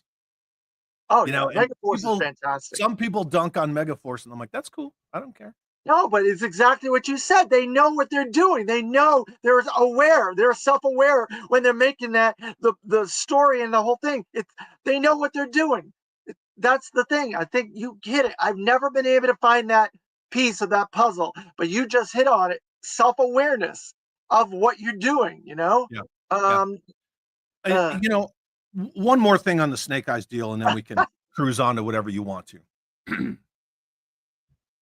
I think it's a disservice to the character of Snake Eyes and the rich history of G.I. Joe, where you take a character who he's all about selfless service, honesty, integrity, all those army values, right? Yeah. He's broken in numerous ways, but he still shows up. He still puts in the work. You know, he did his time in Nam. A lot of their alert team got wasted. He has, you know, that bond of brotherhood with Stalker and Storm Shadow. Comes home, no one's there to frickin' pick him up. Doesn't know that his family's all dead. Then you get the tie-in with Cobra Commander, but you know, a lot of people they just ignore that part. Winds up in a cabin in the middle of the woods all by himself, befriends this wolf. Stalker and Hawk come to recruit him for G.I. Joe. Next thing you know, on his first mission, oh, well, I got to save Scarlet from this burning helicopter. Let me take all this burning jet fuel to my face. Stays. Doesn't retire. He stays because, again, like I was saying with why I went back to work, he felt like he could still be value added. He wanted to selflessly serve, as busted up as he was. And this is even after Storm Shadow comes and gets him, takes him to Japan. He outpaces Storm Shadow, shows him up with his own family. They have their rivalry. The dude's broken in so many ways. And that to me is a way more compelling story than Loaded Dice and the dad and, oh, your dad was part of G.I. Joe. Like, they had a rich, amazing story with all these intricate, intertwined relationships with other characters that you could have brought in. No one has done Stalker justice. The guy has been around since the beginning. And even with Classified, like, they didn't do Stalker till what? Like wave 5, 6, something like that? Yeah, I was in the Not 30s. like I keep track, but geez, man, come on. He was in the 30s, I think. But they had Roadblock. Again, but that's that mentality of, well, Roadblock's popular because of Dwayne Johnson, but we went ahead and shit canned that continuity. So Roadblock's just popular now because it's Roadblock, because of name recognition, like Bumblebee. Yeah. You know, Hasbro has this thing where now they have to rely on Roadblock and Bumblebee, and everything revolves around those two. And it's like, you have so many awesome characters in all of the IPs that you outright own, but we're going to lean on Bumblebee and Roadblock. I'm going to be doing an interview with a guy that directed a film, a fan film, The Crimson Archer, soon, Pierre Donato, and his film is a love letter to G.I. Joe fans. It's a fan film. Mhm. It's very high quality, very well-established continuity, and he knows the fan base, he knows the property and stuff like that. But it's a fan film. But he did a really good job from what I've seen of it. You might want to look into that. The Crimson Archer. And that's what Hasbro should do. He didn't have the budget that Hasbro has, obviously, or Paramount has, and doesn't have the money probably that Bonaventura has, but he had enough money to do a lot of stuff. He had a real helicopter where people were on the helicopter. He had real military weapons, real military backdrops, and this and that. It's for what it is, a fan film. The quality is excellent. It's about an hour and a half. It's really good. But there's cheesy things in it as well. You know, you can only do so much with Dr. Mindbender with its nipples and stuff like that. But he fixed that. So, but that's something you might look into. I think you might enjoy that. The Crimson Archer. It's a G.I. Joe fan film. Cool. I don't know how we got off on the Snake Eyes movie, but I don't know. D. Bonaventura. I think it was D. Bonaventura. Yeah. Oh, that's right. D. Bonaventura. So we'll see what they do with G.I. Joe versus Cobra, or whatever the hell it's called. G.I. Joe versus Transformers. Sorry. See, I made a mistake. We'll see how that turns out. Now they're starting to backpedal even on that because one of the guys about the crossover movie? Huh? Yeah. The movie? Yeah, they're Yeah, backpedaling already. The guy that was supposed to be in it from Transformers Beast Wars is now not going to be in it. And I think the director, they have to find a new director because they totally treated him really bad. oh, because Uh, Lorenzo Di Bonaventura yelled a bunch of racist stuff at him in front of a million people. Yeah. yeah. See So here, so yes, you're right about the character or the actor who played Noah Diaz. That is correct. And Stephen Caple Jr. is kind of now on the fence if he even wants to direct it. But all of it is a cascading failures thing. The writer came out and said, kind of a Force Awakens Last Jedi thing. We don't really know how to incorporate Joe's into this. Like I haven't cracked the code for this story, for this script. And then they announced that Chris Hemsworth was going to be in it. I even did a video about it. well, And then is Chris he though? Hemsworth turns, yeah, But is he really going to be in it, or is it that's what just I'm getting at. speculation That's because what he I'm was in getting at. Transformers One? I don't think that's true. Okay, you're right, because Chris Hemsworth turned around and said, if I'm supposed to be in that movie, that's news to me. Yeah. So he contradicted that rumor that he was going to be in the movie. And dude, I don't. They've had numerous opportunities to incorporate those IPs together. That Nest team, which Yeah, is from the weird to first call it a movie. Nest team. Yeah, why wasn't like Josh Duhamel's character and all of them? Why weren't they Joe's? Right. And if you're gonna like kind of retcon Transformers with Bumblebee, why wasn't John Cena's character something? You know, Yeah, something, exactly. anything.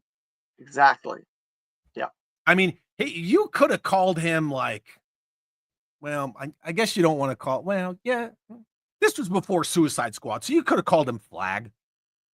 They could have given him even like Latimer. If you want to deep cut it, like maybe he was related to Admiral Latimer from the Sunbow series, something, anything. But again, this is that whole, the poop sandwich. Poop. This is that whole sandwich where you got Paramount and Di Bonaventura doing what they're doing. You got Hasbro doing what they're doing. You got the comics doing what they're doing. And we're just branching. And that's So why if we tie it back in to the beginning of the conversation, they need to just condense it.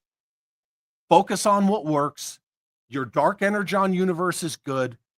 If you're going to make more live action Transformers movies, do that. Bring Joe in with that. There's nothing wrong with that. But I honestly, I don't feel that Joe and live action cinema work well. Well, I think a TV series, I was really looking forward to that Lady J TV series because they've got like SWAT and they've got the one with David Boreanaz. What was the name of that? Uh the unit or The some unit. the unit, whatever it was Yeah, called. that's what I always argue. If you're going to do live action Joe, do it as a TV show, do it like the unit. Yeah, The unit's yeah, the way that to go. Yeah. exactly. I think it works better because you can do long form narratives. You can drop in a little Cobra here, a little thing here, a little thing here, and lead to something at the end of the season that, oh, it's Cobra, oh, it's this, and then kind of do a wise guy kind of thing where he has to infiltrate a different gang group every couple of episodes, 4 or 5 episodes. Yeah, you have a couple of Joes in the Dreadnoks undercover. You have a couple of Joes trying to find out about Extensive Enterprises. A couple of Joes trying to find out about Iron Grenadiers, Destro's Mars Industries. That kind of thing. And then you interwove it and have it at the end, a cliffhanger, and oh, it's an international terrorist organization. What are we going to do?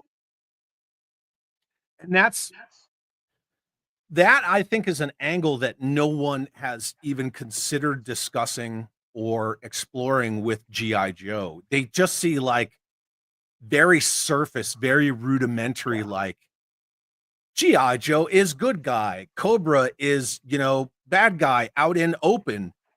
But Yeah, they don't no. even read the very first issue of the comics. Like Yeah, the whole thing with kidnapping that doctor and this, that, and Baroness in disguise, you know, blah, blah, yeah, blah, blah, blah, was that Cobra Commander could get the Joes in front of his face and say, now I know you're a thing. yeah. Right. Now I'm going to come after you. And it was brilliant. And they're doing that in Skybound. They Yeah. don't And necessarily know that. Well, they know Transformers exist, but they don't know that Cobra exists. It's very, very like a stealth, and it's very like, wait a minute, Mars is connected to this, and we know that these guys are doing this over here. yeah. But And it, Extensive Enterprises funds it. And it is like it's got its tentacles and everything. And yes, that is one reason where the Mission Impossible movies succeed. yes, And if you look at the Impossible Mission Force and you look at GI Joe, there's a lot of similarities oh that yeah, could be explored. But yep. again, you've got people working on the stuff that they don't understand it. They're just like, "Can we make money off of this? Let's try." But they don't put their best foot forward. It's a grade school approach. But Well, Mission Impossible, those movies made more money, more money, more money, more money, and they're engaging, they're entertaining. There's like espionage and spy work and cool shit. yeah, yeah. And Joe has all that. It It has has all all that. that. And we don't know how to get out of the way of ourselves to do the right thing. I think maybe if Skybound is going to continue because look, they made over $3 million on reprints. That's unheard of in the comic industry. So Yeah, they've when the comic done two industry is successful TV dying. series, Yeah. Invincible and Walking Dead, and they know how to do this the right way. They know serialized storytelling, Yeah. they know what grabs people, and they're doing a great job with this Energon. I think that's who should be doing this right now. That's my personal opinion. Don't throw stones at me, people. That's just my personal opinion. Yeah. And again, speaking of serialized storytelling, we come back around to a TV show like The Unit. It lends itself perfectly to that serialized storytelling where you only have a couple core members, Yeah, just like in The Unit, right? yeah, And everything else, it's going to be operational environment dependent. And right. then one thing leads them to another, right? Yeah, It's called like human or human intelligence.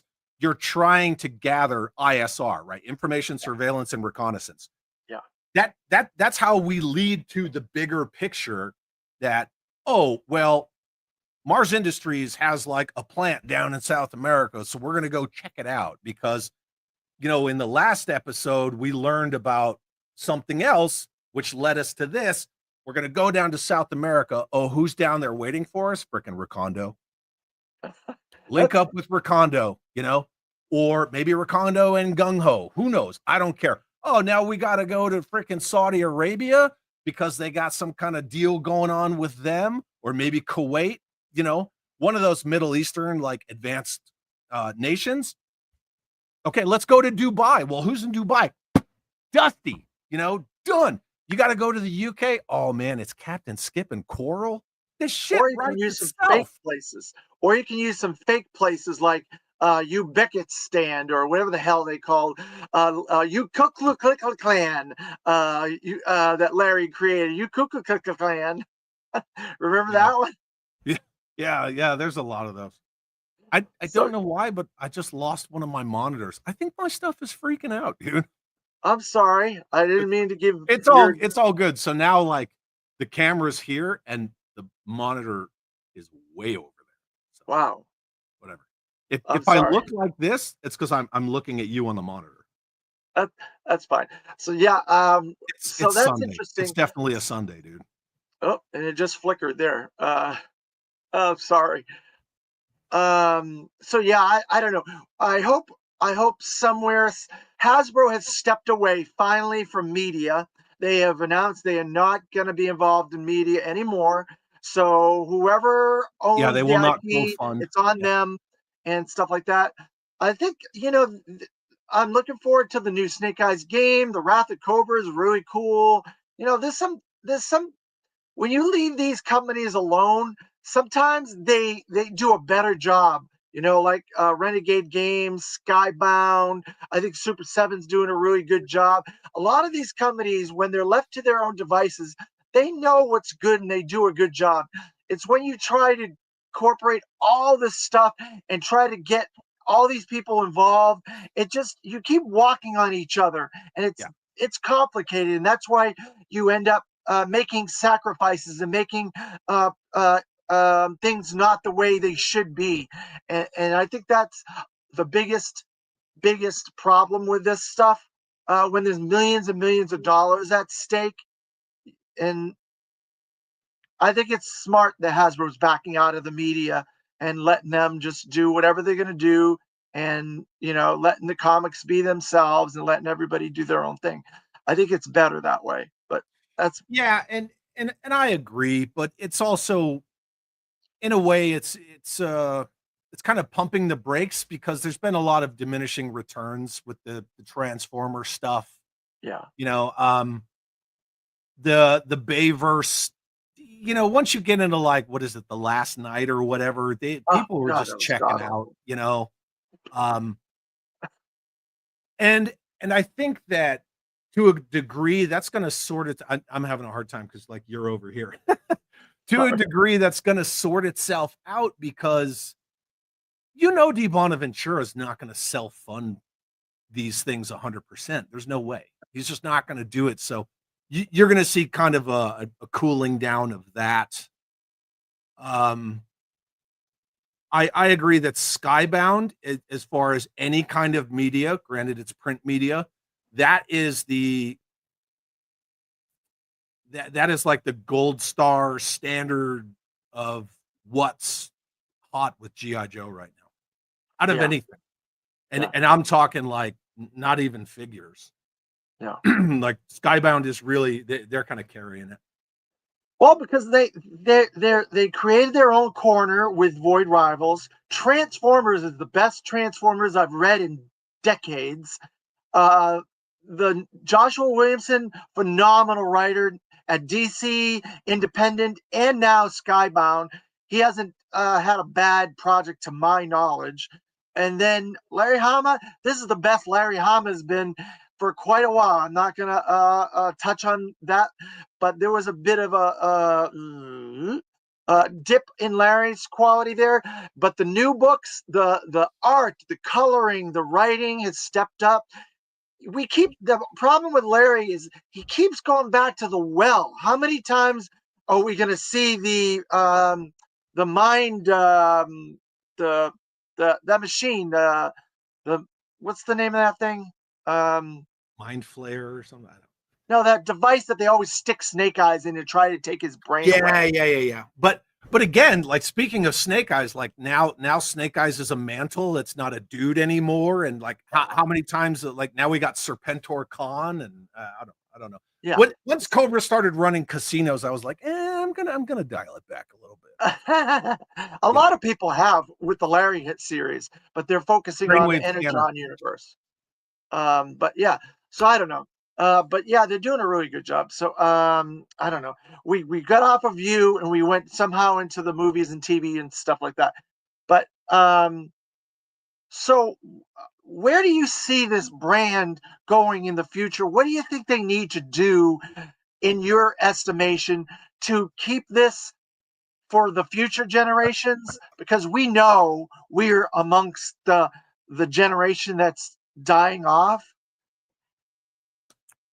Okay. Let me devour that whale one bite at a time. What do I think they need to do? I'm gonna hit that one first. I think they need to get away from 100% nostalgia. I'm not going to sit here and say that, oh, nostalgia's crap and nothing should be based on nostalgia. I'm not going to say that. What I will say is hitching a line to stuff that is no longer relevant or applicable, say, like F-14 Tomcat, you know? Why are we still doing that Sky Striker? You could do an F-35 Sky Striker too. you need to look at what's relevant in any kind of military inventory if you want to keep your line true to its lineage, but also keep it viable and refreshed. There's a lot of things in current day military, pardon me, arsenal. I don't really want to use the word arsenal. That they don't even consider. They don't. I'm just looking around my room. They don't utilize it. The hiss, sure, because Mars Industries was always future forward, and the hiss has evolved. Like you've gone from the double wedge doorstop, 83 hiss, and then the hiss 3. You got the hiss 2 design, and then there's the DTC hiss. Now there's the Pursuit of Cobra retaliation hull style of the hiss. The hiss has evolved, but the vamp, the Stinger, we're still relying on the Lamborghini Cheetah. They didn't really evolve the hiss. We're still stuck on the F-14. Where's a like a no shit GI Joe version of the V-22 Osprey? Where's that vehicle? Because I want that. Yeah, I really want that. Why did no one, and I know Super 7's 99% gonna do it, but why did no one ever do the Cobra Aspid helicopter? oh, what makes you think Super 7 is going to do that? Because I've been asking them to do that for 3 years. Come on. You had frickin' Brian Flynn on here. Now I'm looking at you. I'm not looking at the camera. Now I'm looking at you. Look, Super 7's doing vehicles and playsets. Anyone who says they're not doesn't know, but they are. So employees have said that. I'm not going to go into it. Just right. I'm the one that told you about the Sergeant Cup Triple T. Right? That was me. So trust me when I tell you that. I believe it when you say stuff. It's just a joke. But that's what I think Hasbro needs to do with Joe. It can't just be let's dangle keys in front of the, late 40s, 50s something GI Joe crowd. You need it to be relevant to everyone. Star Wars it's kind of a moribund brand now. It's pretty much like intellectual property poison because they went too far forward without respecting what came before and decided like we're going to slap all the old Star Wars fans in the face and destroy the past or whatever, kill it if you have to. Now we see where Star Wars is at. But I think that Joe speaks to enough aspects of different fandoms where it could stay relevant. They need to just be smart about it. And again, I'm sorry, I'm looking around my Joe room. They put some skins in Fortnite, which is cool. Okay, fine. But why didn't you try to work with like EA and get G.I. Joe skins into your Call of Duty? Call of Duty has skin packs for YouTubers and gamers, but not Joe.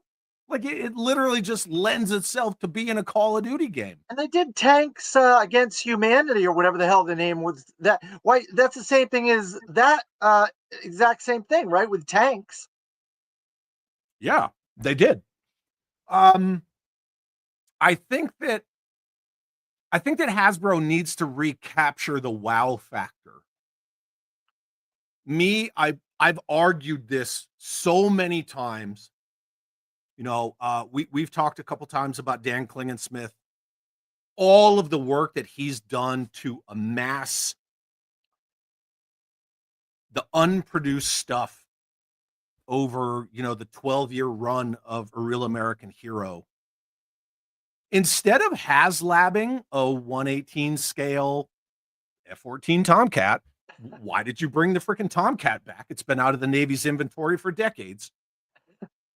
Why don't you do the unproduced Battle Core Rangers line? Why don't you do, I don't know, any of this stuff that, has been designed, but then just got ditched? Did you see that Yellow Jacket helicopter that was in the 15th volume of absolutely fantastic? That is such a beautiful toy. I would love to have that go against the Dragonfly. That would be so Yeah. awesome. Or even like the Mark, which is it's a little mini playset. It's like 3 connexes, and then like the roofs fold over and this, that, and it has the dual barreled main gun and the crane from the tactical battle platform, a couple other things like that. But it all opens up, and here's an armory bay, and here's like a vehicle maintenance bay, and then on the roof, like we have all this, you know, weaponry. They could make the March. There's a lot of stuff that they could make. Oh yeah. I think that that's how you recapture the wow factor of GI Joe. I think that instead of paying $500 million for Star Wars and another $500 million for Marvel to Disney, and then chasing your own tail, trying to produce anything that you can to make that money back, Yeah. why don't you pay a little more attention to what you own, what saved your company from going under 3 times? 4 You know, times. you got Star Wars in 5 POA retro, modern articulation 4-inch vintage collection, which is kind of weird to call that vintage. And then you've got Black Series. Well, you in-house could have your O-Ring Joes, which they will still do their classic designs, i.e. Ron Rudat, Doug Hart, those guys. But they'll only do those with Transformer crossovers or collabs. I call it crossover because collab just sounds, it sounds too snotty and stupid. Their plan was to bring back the figure subscription service, which is why when you look at Hiya Toys modern construction 4-inch Joes that can only be distributed to Asian markets, which is why you don't find them on Big Bad Toy Store, Entertainment Earth, things like that, where you find other Hiya Toys. But that's kind of like on pause right now. But in-house, Hasbro could have O-Ring, modern, and your freaking classified.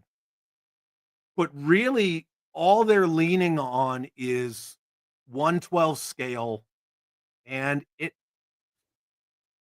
even the people that I know, and it doesn't mean it's everybody, but the people in the circles that I run with, and I like to associate myself with people that don't have the same opinions as me. I don't live in an echo chamber. I like people who do not share all of my opinions. But a lot of people are saying like, yeah, I'm only going to get the ones that I really want now. I'm not going to buy everything. I'm not going to army build them. I've sold off my classified. I'm bored with it. It's 100% nostalgia. And even I put a post on Facebook where in a very active toy group, someone posted all these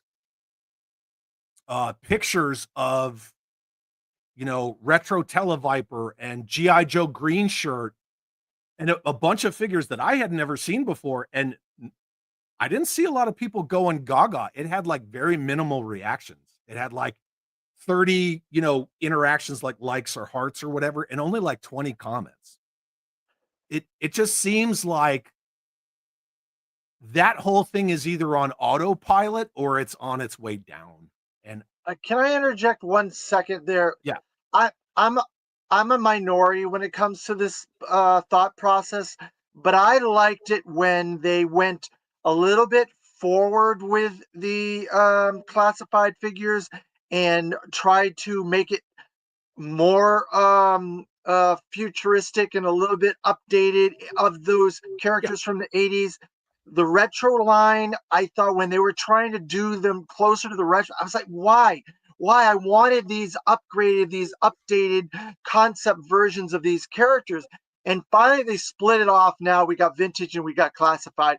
And I'm hoping that my my like what I want is going to be the focus of classified, and they put the vintage and that aesthetic over there, and I hope that's where they go. I agree with you about the future forward thing. Like the first couple waves had like the asymmetrical armor and the shin pads and whatever. Yeah. But Joe, since 82, right? If we're talking what classified really leans on, everything since 82 has just been a rehash in some way of a real American hero. It doesn't matter if you're talking Spy Troops, Sigma 6, Valor versus Venom. They're all those characters. It's gonna be that. It's Joe versus Cobra. That's all they're gonna do. Right. But Joe has always been future forward. So when they came out with scans of Nerf guns and stuff like that, I was like, okay, well, they're just taking the future forward part of Joe and it's future forward from now. So I get it. It's not my flavor, but I get it. And they're, they kind of recoiled. Hasbro's very reactionary now. They are. The whole thing about visionaries is not so much a thing anymore. You don't have visionary people like driving a brand. It's just like, well, what's going to make us money? Snake Eyes. So they make more Snake Eyes.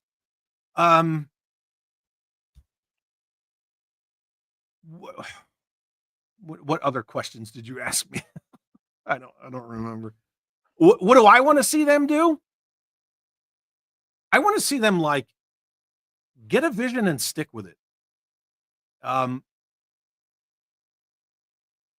agree with you there because they're now backpedaling again. Now we're going into the animated episodes with the Snake Eyes with the polar bear and things like that. Now they're going to go and do animated like packs of stuff, and that is the first one. So they are splitting their hairs.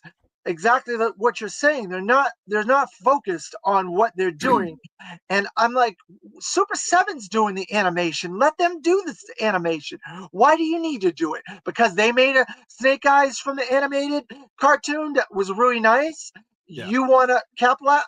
That doesn't make sense. Mm-mm. They don't understand what they're doing. They're giving the brand out to all these people, like you said. Hi, Super 7, this person, that person, to do different scales. But then when they go and they do the different scales and the different things, then now they want to cover, we want to cover the vintage. We want to cover the future. We want to cover the animation. Like, make up your mind. Yeah. And hey, Same Time Toy said someone should make a Cobra Island. That's happening, buddy. If only Hasbro was a toy company, says Viper Scout. That's it right there. Be a toy company. Make Hooded Cobra Commander. Tell Dee Bonaventura, shut your mouth. You don't design these figures. Like, you don't own this line. You don't make these characters. Bzz.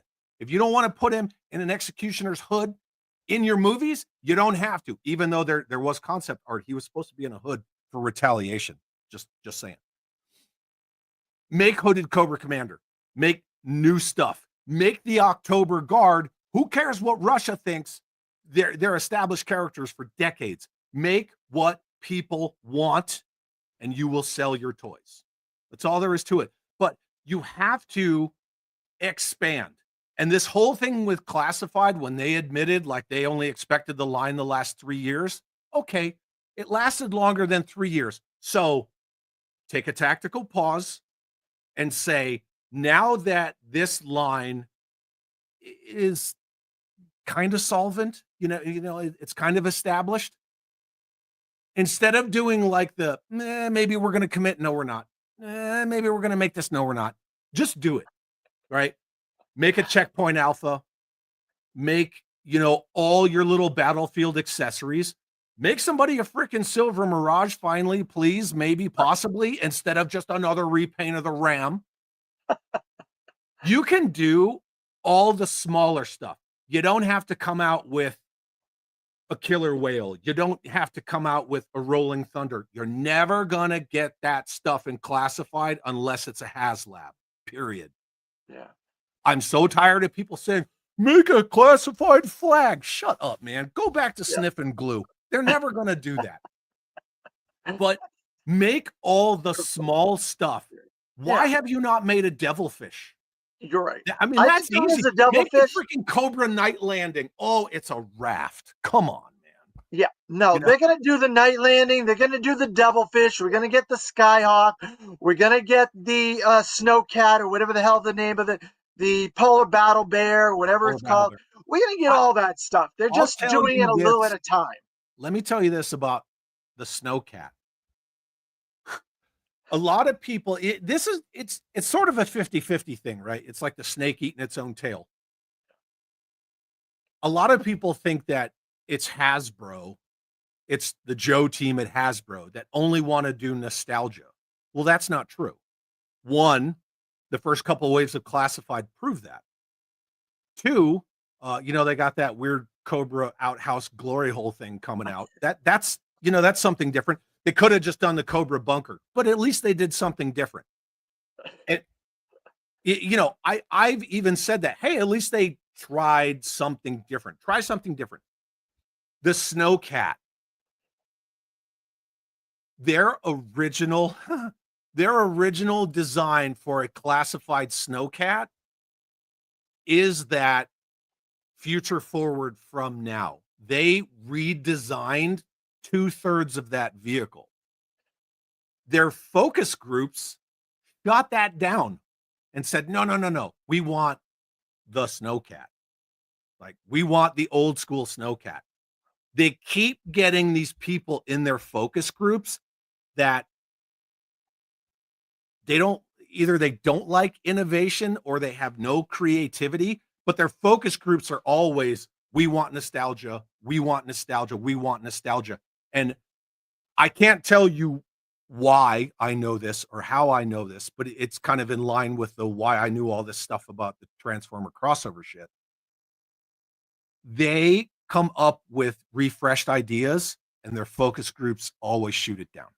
See, and that's the number one thing that I think is gonna kill G.I. Joe is that and I don't want to touch on a negative subject, but during the film era of 4-inch, they did a lot of updated versions of vehicles like the Snowcat. That was a beautiful updated version, and it looked beautiful on that package. And that's what I want to see. I want to see updated, more modern versions like that. That's pretty cool. That's a Todd McFarlane toy? No, this is the freaking Vamp Mark II. Oh, it is? This is the modern G.I. Joe Vamp Mark II. Like, look at that. That's how you take a design. It's not the Lamborghini Cheetah, right? It's with a missile rack on the top and a roof. This is awesome. Well, they did that with the Hammer, right? The Hammer in 91, 92, right? Mm-hmm. And then they did they're supposed to be doing the Skyhawk, but they did a better version in the 2000, like 8 they to redid 10. The Hammer into the Brawler.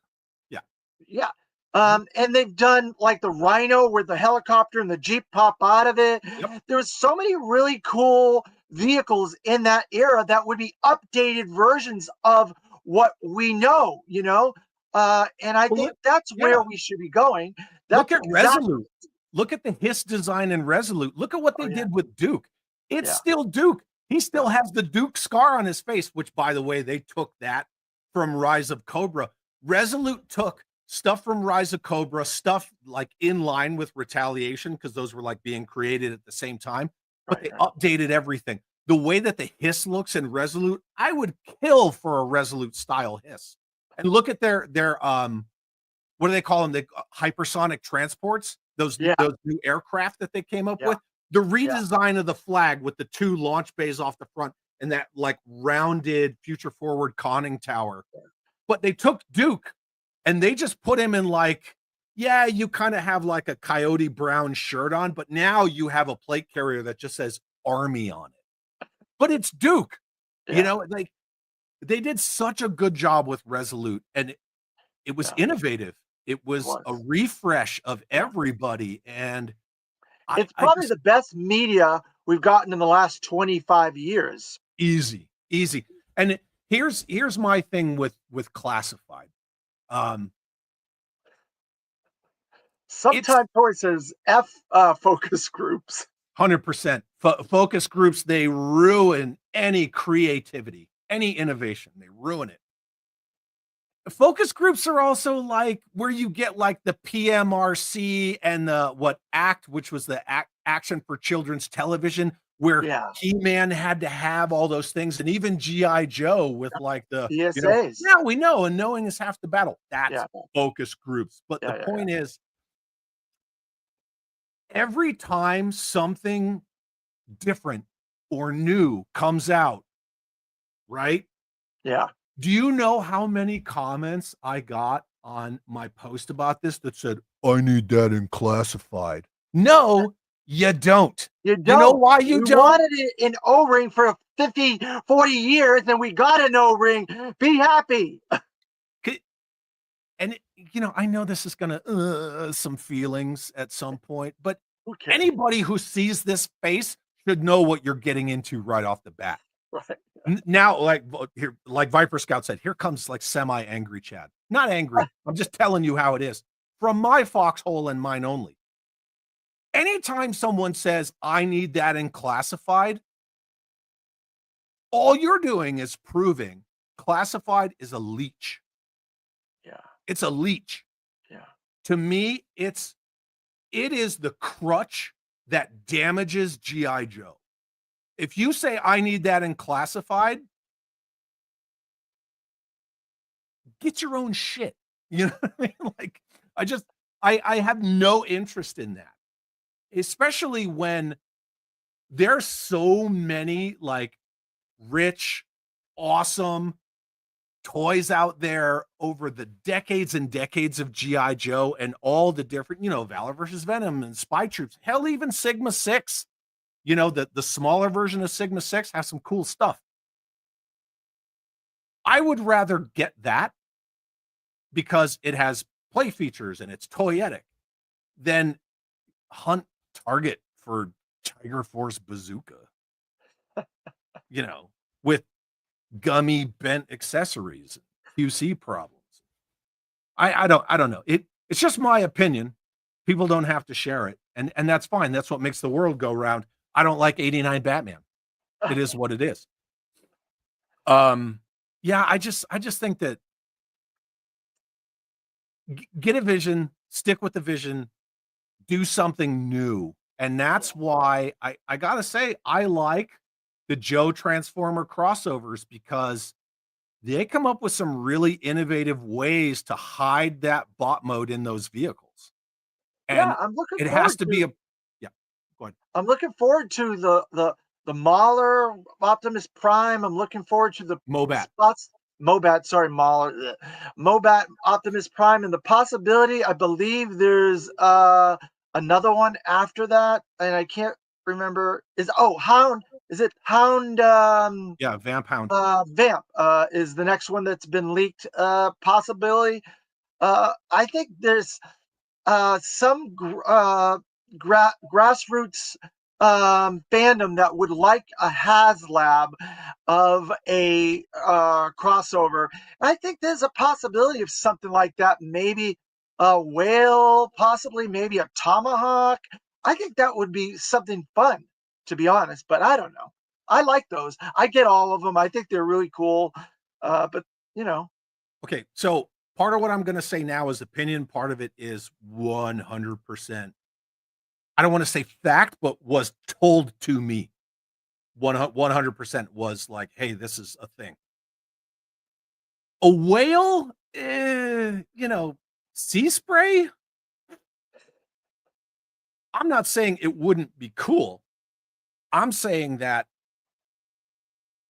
not the teams, not the Transformer team or the Joe team, but the executives who give the green light on projects. These executives, they're just like Ivy League college people. They don't know, they're not like a Bernie Loomis or a Bob Prupis or any of these people who understand toys. They read spreadsheets, which is why we only get Snake Eyes.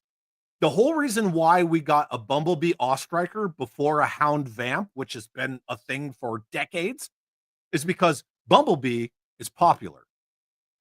A lot of the other stuff that needs to be considered is that they're refreshing trademarks and the copyrights on those figures when they decide what figures are going to go with these crossovers. Right. That's why we got a Leatherneck with Sergeant Slaughter. Exactly. Right. And that's also why, like, I know Hawk is coming with the Mobat Prime. We don't know what figure is coming with the Hound Vamp. Everybody wants to say Clutch, but remember, you got to think like a Hasbro exec. Who's more popular that hasn't been done yet? Well, for one, Scarlet. Okay? Yeah. For two, Snake Eyes. Do they have to refresh that copyright and or trademark? No, not really for either one of them because they've been done recently. However, they're way more popular than Clutch. And you got to think like a suit and tie executive. No, because we got Stalker. We got Stalker with the Ostriker Bumblebee, which was like, wait a minute, why put that figure? Some of these choices are very weird. Yeah. To say you're going to get Clutch would be the same mistake as to say, oh, well, Ostriker, we're going to get Crankcase. Brr, no, you didn't. So you got to think like that.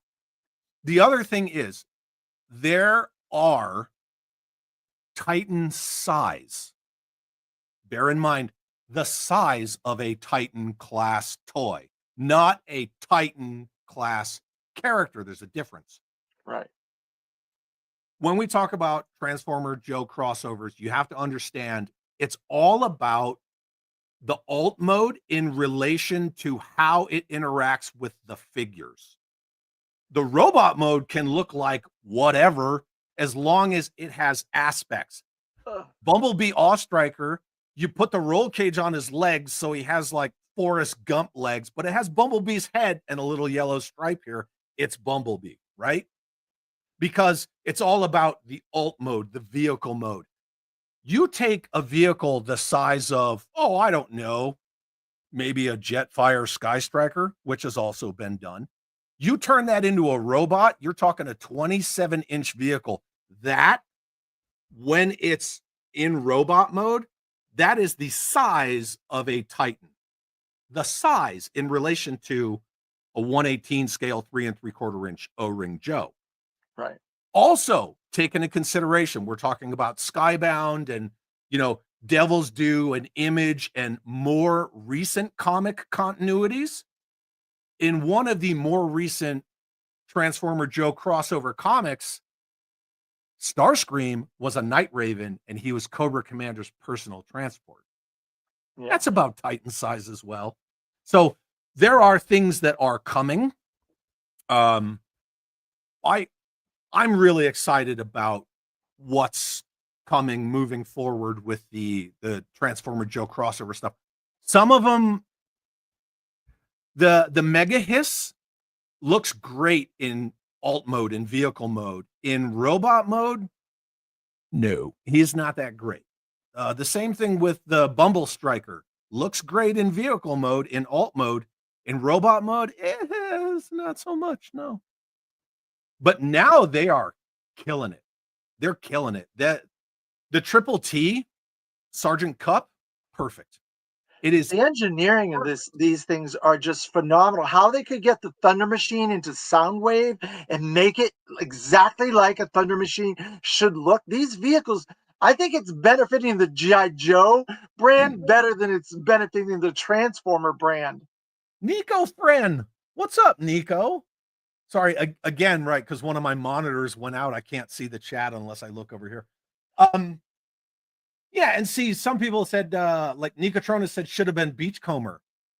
You got to think like a Hasbro executive. See back to that. Yeah. They don't care about Beachcomber. They care about Bumblebee. Because Bumblebee, again, back to what, like an hour and a half ago in our conversation, Roadblock, Bumblebee. Those are the bookends of everything that Hasbro executives care about. The Thunderwave is that's why he sits right here, and I will show him whenever. Look, lighter perfect. Blue, lighter red. But if you didn't know that was a collab, it looks identical to a Thunder Machine. It's No, perfect. you got to go like this. Yeah. Right. Yeah. Not only that, but they also, they do the smart things where like the weapons store inside the doors and that knife stores there. Plus, this guy transformed into robot mode, which he's over there by my Terrordrome with the Megatron in his robot mode. He's larger than the Masterpiece Soundwave. Wow. He's taller, he's wider, he's thick, boy, thick.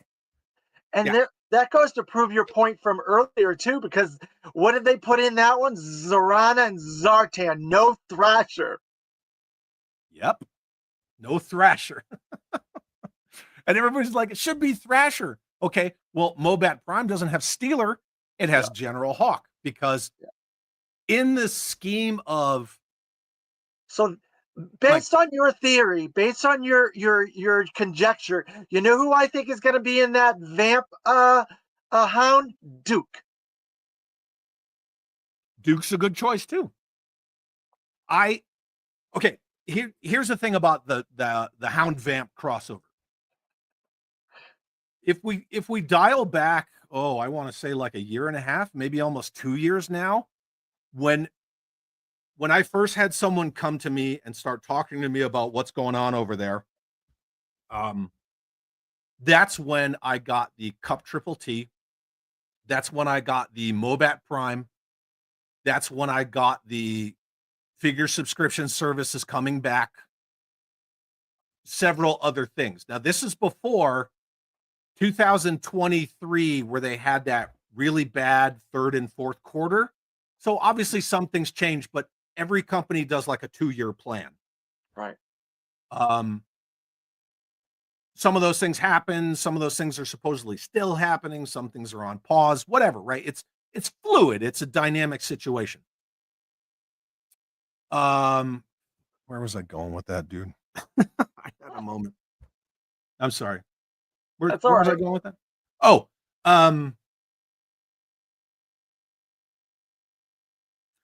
the Vamp Hound was never in there. If you remember when the retro Stinger came out with the Stinger driver, right? They had a live stream and they were doing their usual like name drop, render, pre-order, blah, blah, blah, their little QVC shit that they do. And then they were like, oh, by the way, this is up for pre-order right now. No one knew that Stinger was coming. Nobody. There were no whispers, no rumblings, no rumors, nothing. It just dropped. The Hound Vamp crossover was added after the list came out. I pinged somebody, right? I threw up the bat signal and I said, where did this come from? And the person I talked to said it was just put on that list last minute. No one's even talked about it. So I then asked, well, what figure? No information whatsoever. Interesting. Everything is speculation now, because somebody literally said, oh, hey, put Hound Vamp on there. Because I saw the Mobat Prime thing and I was like, told you, right? Well, but then right under it says Hound Vamp. So why I think they probably did that? Because the classified Vamp was so sought after, and it's considered one of a lot of toy YouTubers and a lot of toy reviewers, one of their top things for this year was the Vamp. So maybe the people, like you always say, it's about the money, the executives, blah, blah, blah. Maybe they saw this and said, hey, we need to get another Vamp out there. Let's put it in this line instead. And that's their train of thought. Perfect theory. Speculation on my part, but it sounds... No, that's a good theory. Yeah. That's a really good theory. And I also agree that I think Duke's a pretty solid choice. Also, they just put out Duke with Cobra Commander. Right. They have the mold. They have the mold. It was about you might have to change the colors a little bit, but it was about 3 or so years ago. Maybe they can do Duke version 2 in his cool khaki camouflage outfit. Riding a spring-loaded missile launcher. Yeah, I mean, they could do. Yeah, I think Duke would be a solid bet. I think Scarlet would also be a solid bet. For that vehicle, see, I don't want to say they wouldn't put two figures with that vehicle because it's bigger than a Triple T, and the Triple T had two figures. And the Thunder Machine had two figures too. Yeah, So it makes sense. Which is still bigger than a Vamp, but I think they're trying to add more figures to add more value, like maybe real value and perceived value. There's also intrinsic, right? Somebody thinks like, oh, well, I could buy that set. It's got two figures with it, and if you do the math, an O-ring figure these days is running about $20 with two figures. That's $40, and then the vehicle's $40. Yeah. To me, that's your $89 with tax and shipping and blah blah blah. Yeah, it's true. Well, we've been talking for quite a while about a lot of different subjects here, buddy. Chad. It's been really fun, and I know you probably got to get to the family and do adulting and things like that. And I hate using that word, but it's an apropos word, adulting. No, all I really got to do is I got to get ready for I have my my pregame in 2 hours, and then I have my stream with Bobby at 5 p.m. Eastern. So yeah. I love talking to you, either online or offline. You're always very, very intelligent about how you come across and what you say and stuff like that. And I really appreciate that because you don't always get a lot of that with the people that you speak to about this stuff. And I think it's refreshing, and it's refreshing to talk to you. I hope we can talk again in the future. We've just touched the surface of a lot of this stuff that we've talked about. I appreciate you taking the time out of your schedule to come on my little show, my YouTube channel, my new YouTube channel. It's been really enjoyable. If the folks out there that are watching this, click like, hit subscribe, do all the things you got to do to help my channel grow. I appreciate it. There's a lot more people watching this than there has been. So thank you for that. Chad, you help get viewers. Well, if you see back to what I said earlier about how I really appreciate what you do and your approach, and it's not about sub count and viewers. It's about like, the message and the passion and stuff. And I'm glad that a lot of people came over to check your show out. And I would encourage everyone to, please go back into David's back catalog. He's got a lot of awesome guests and great conversations. And so I appreciate you having me, man. Thank you very much. Yo, Joe.